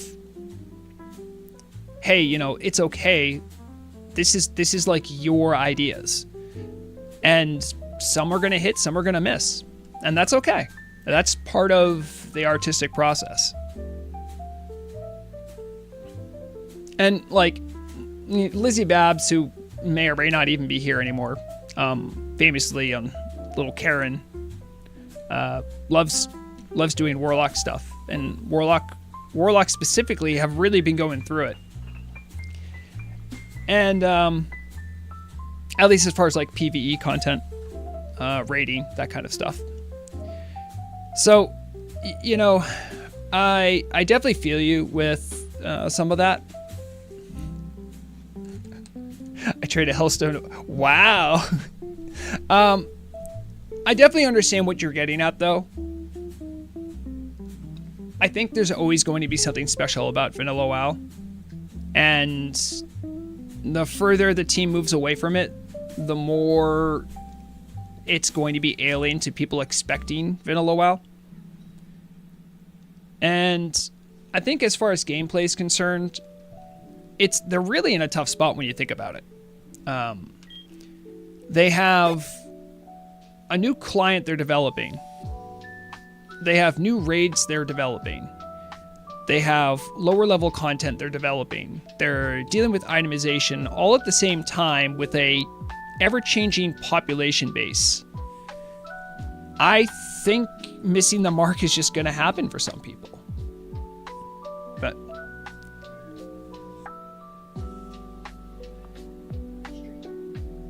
yeah, I'm streaming. Murag asks I'm streaming, as if I'm not talking with a bunch of lights on in the middle of the living room. To be fair, you were doing that last night and you were just on Discord. I mean, yeah, that's... Okay, fair enough. If only there was some sort of YouTube channel you could check. I'm not on YouTube. Yeah, I know.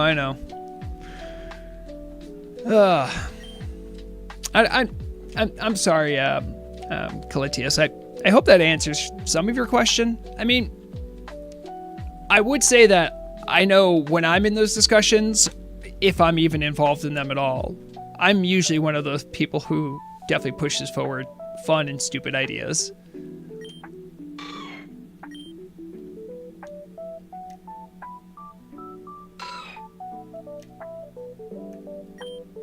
I kind of like the Ivysaur Anron. It's not bad. I try to make myself indispensable then. I appreciate you saying that. But I'm not alone. Also, and to be perfectly honest, there's also a certain level of reality where running a project this big requires non-fun things to happen sometimes. This isn't like a sub 200 person server only found on forums anymore. You know what I mean? And so some of those more out there, more just fun ideas have to sometimes take a backseat to things like, hey, we have to pay the bills. So there's always going to be a push and pull. And I really wish this game would try to stop teaching me Protect. I'm not scared. Except for those weird Burger Planet people. Those guys I was a little scared of. I don't know what was up with them.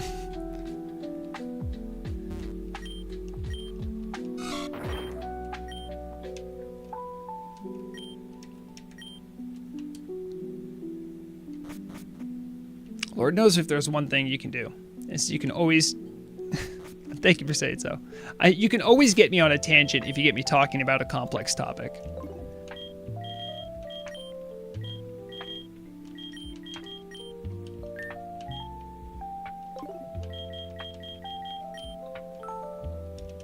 Okay, we have our first Team Rocket dude to fight.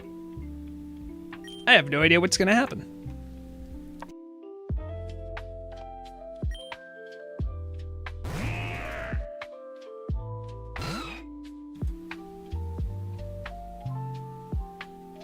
I have no idea what that... I know it's part Ekans.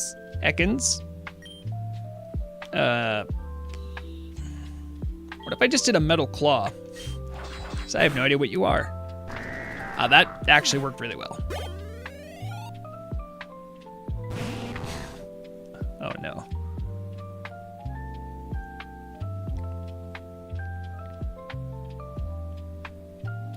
Lizzie Babs, you know how I feel about that specifically.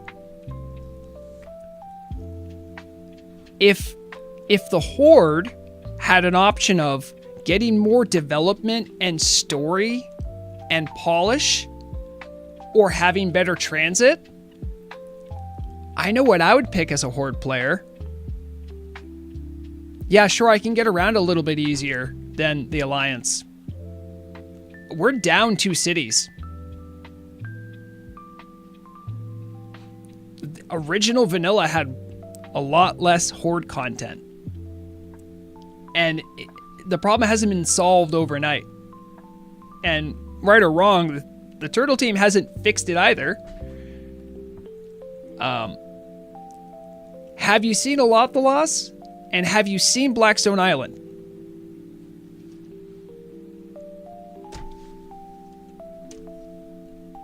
Of all love and respect. All love and respect.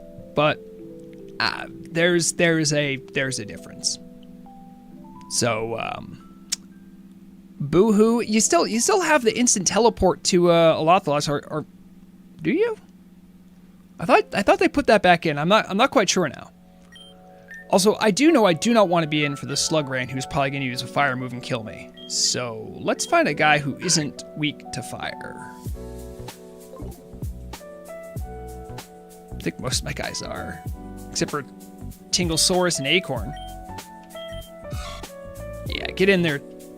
Get in there, Acorn.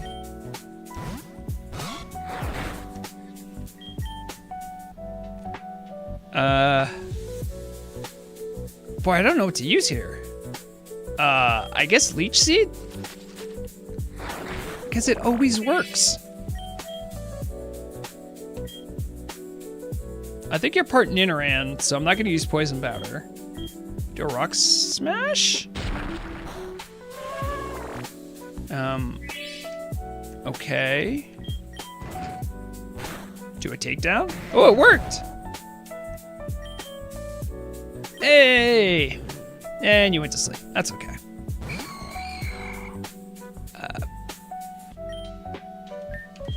That's okay. You don't need to be here for this. A bug ghost type.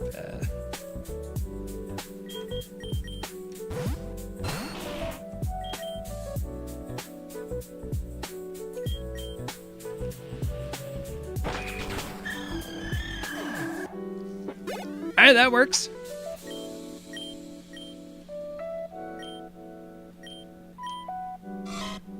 Okay, now Acorn's evolving again.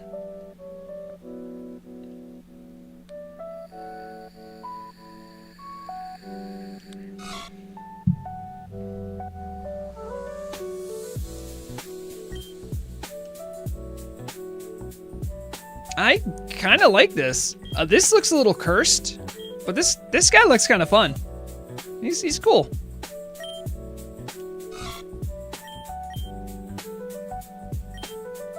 They really want to teach me agility. Really don't want to learn that. All right. Fortunately, because I can heal and save wherever, and it's about time for me to wrap up. I'm just gonna call it here. I've had a lot of fun doing this, and I haven't completely failed. I haven't even lost a single guy yet. So that's good. We'll double check our... I need to add, before I wrap things up, I should add over here on Mount Moon. They have an Aeron. Is it? No, it's Aeron? Like that. And let's see. I mean, I had like everything already in case something went sideways, but I did okay. Cause I had the wheel in case I needed to res a Pokemon. Nothing bad happened. Love to see it. But that's it for now. I might stream more this week. If I do, I'll just continue this most likely. If I stream during the weekend, I'll probably do some Turtle WoW content. Lots of ideas, and this is one of them. So, if you joined me or you're just watching through the VOD, I appreciate you dropping by. I hope you guys all have a good rest of your week if I don't catch up with you. So, take care of yourself. When you're playing video games, keep in mind the object is to have fun. And as always, remember, the deadliest weapon is knowledge. Bye, guys.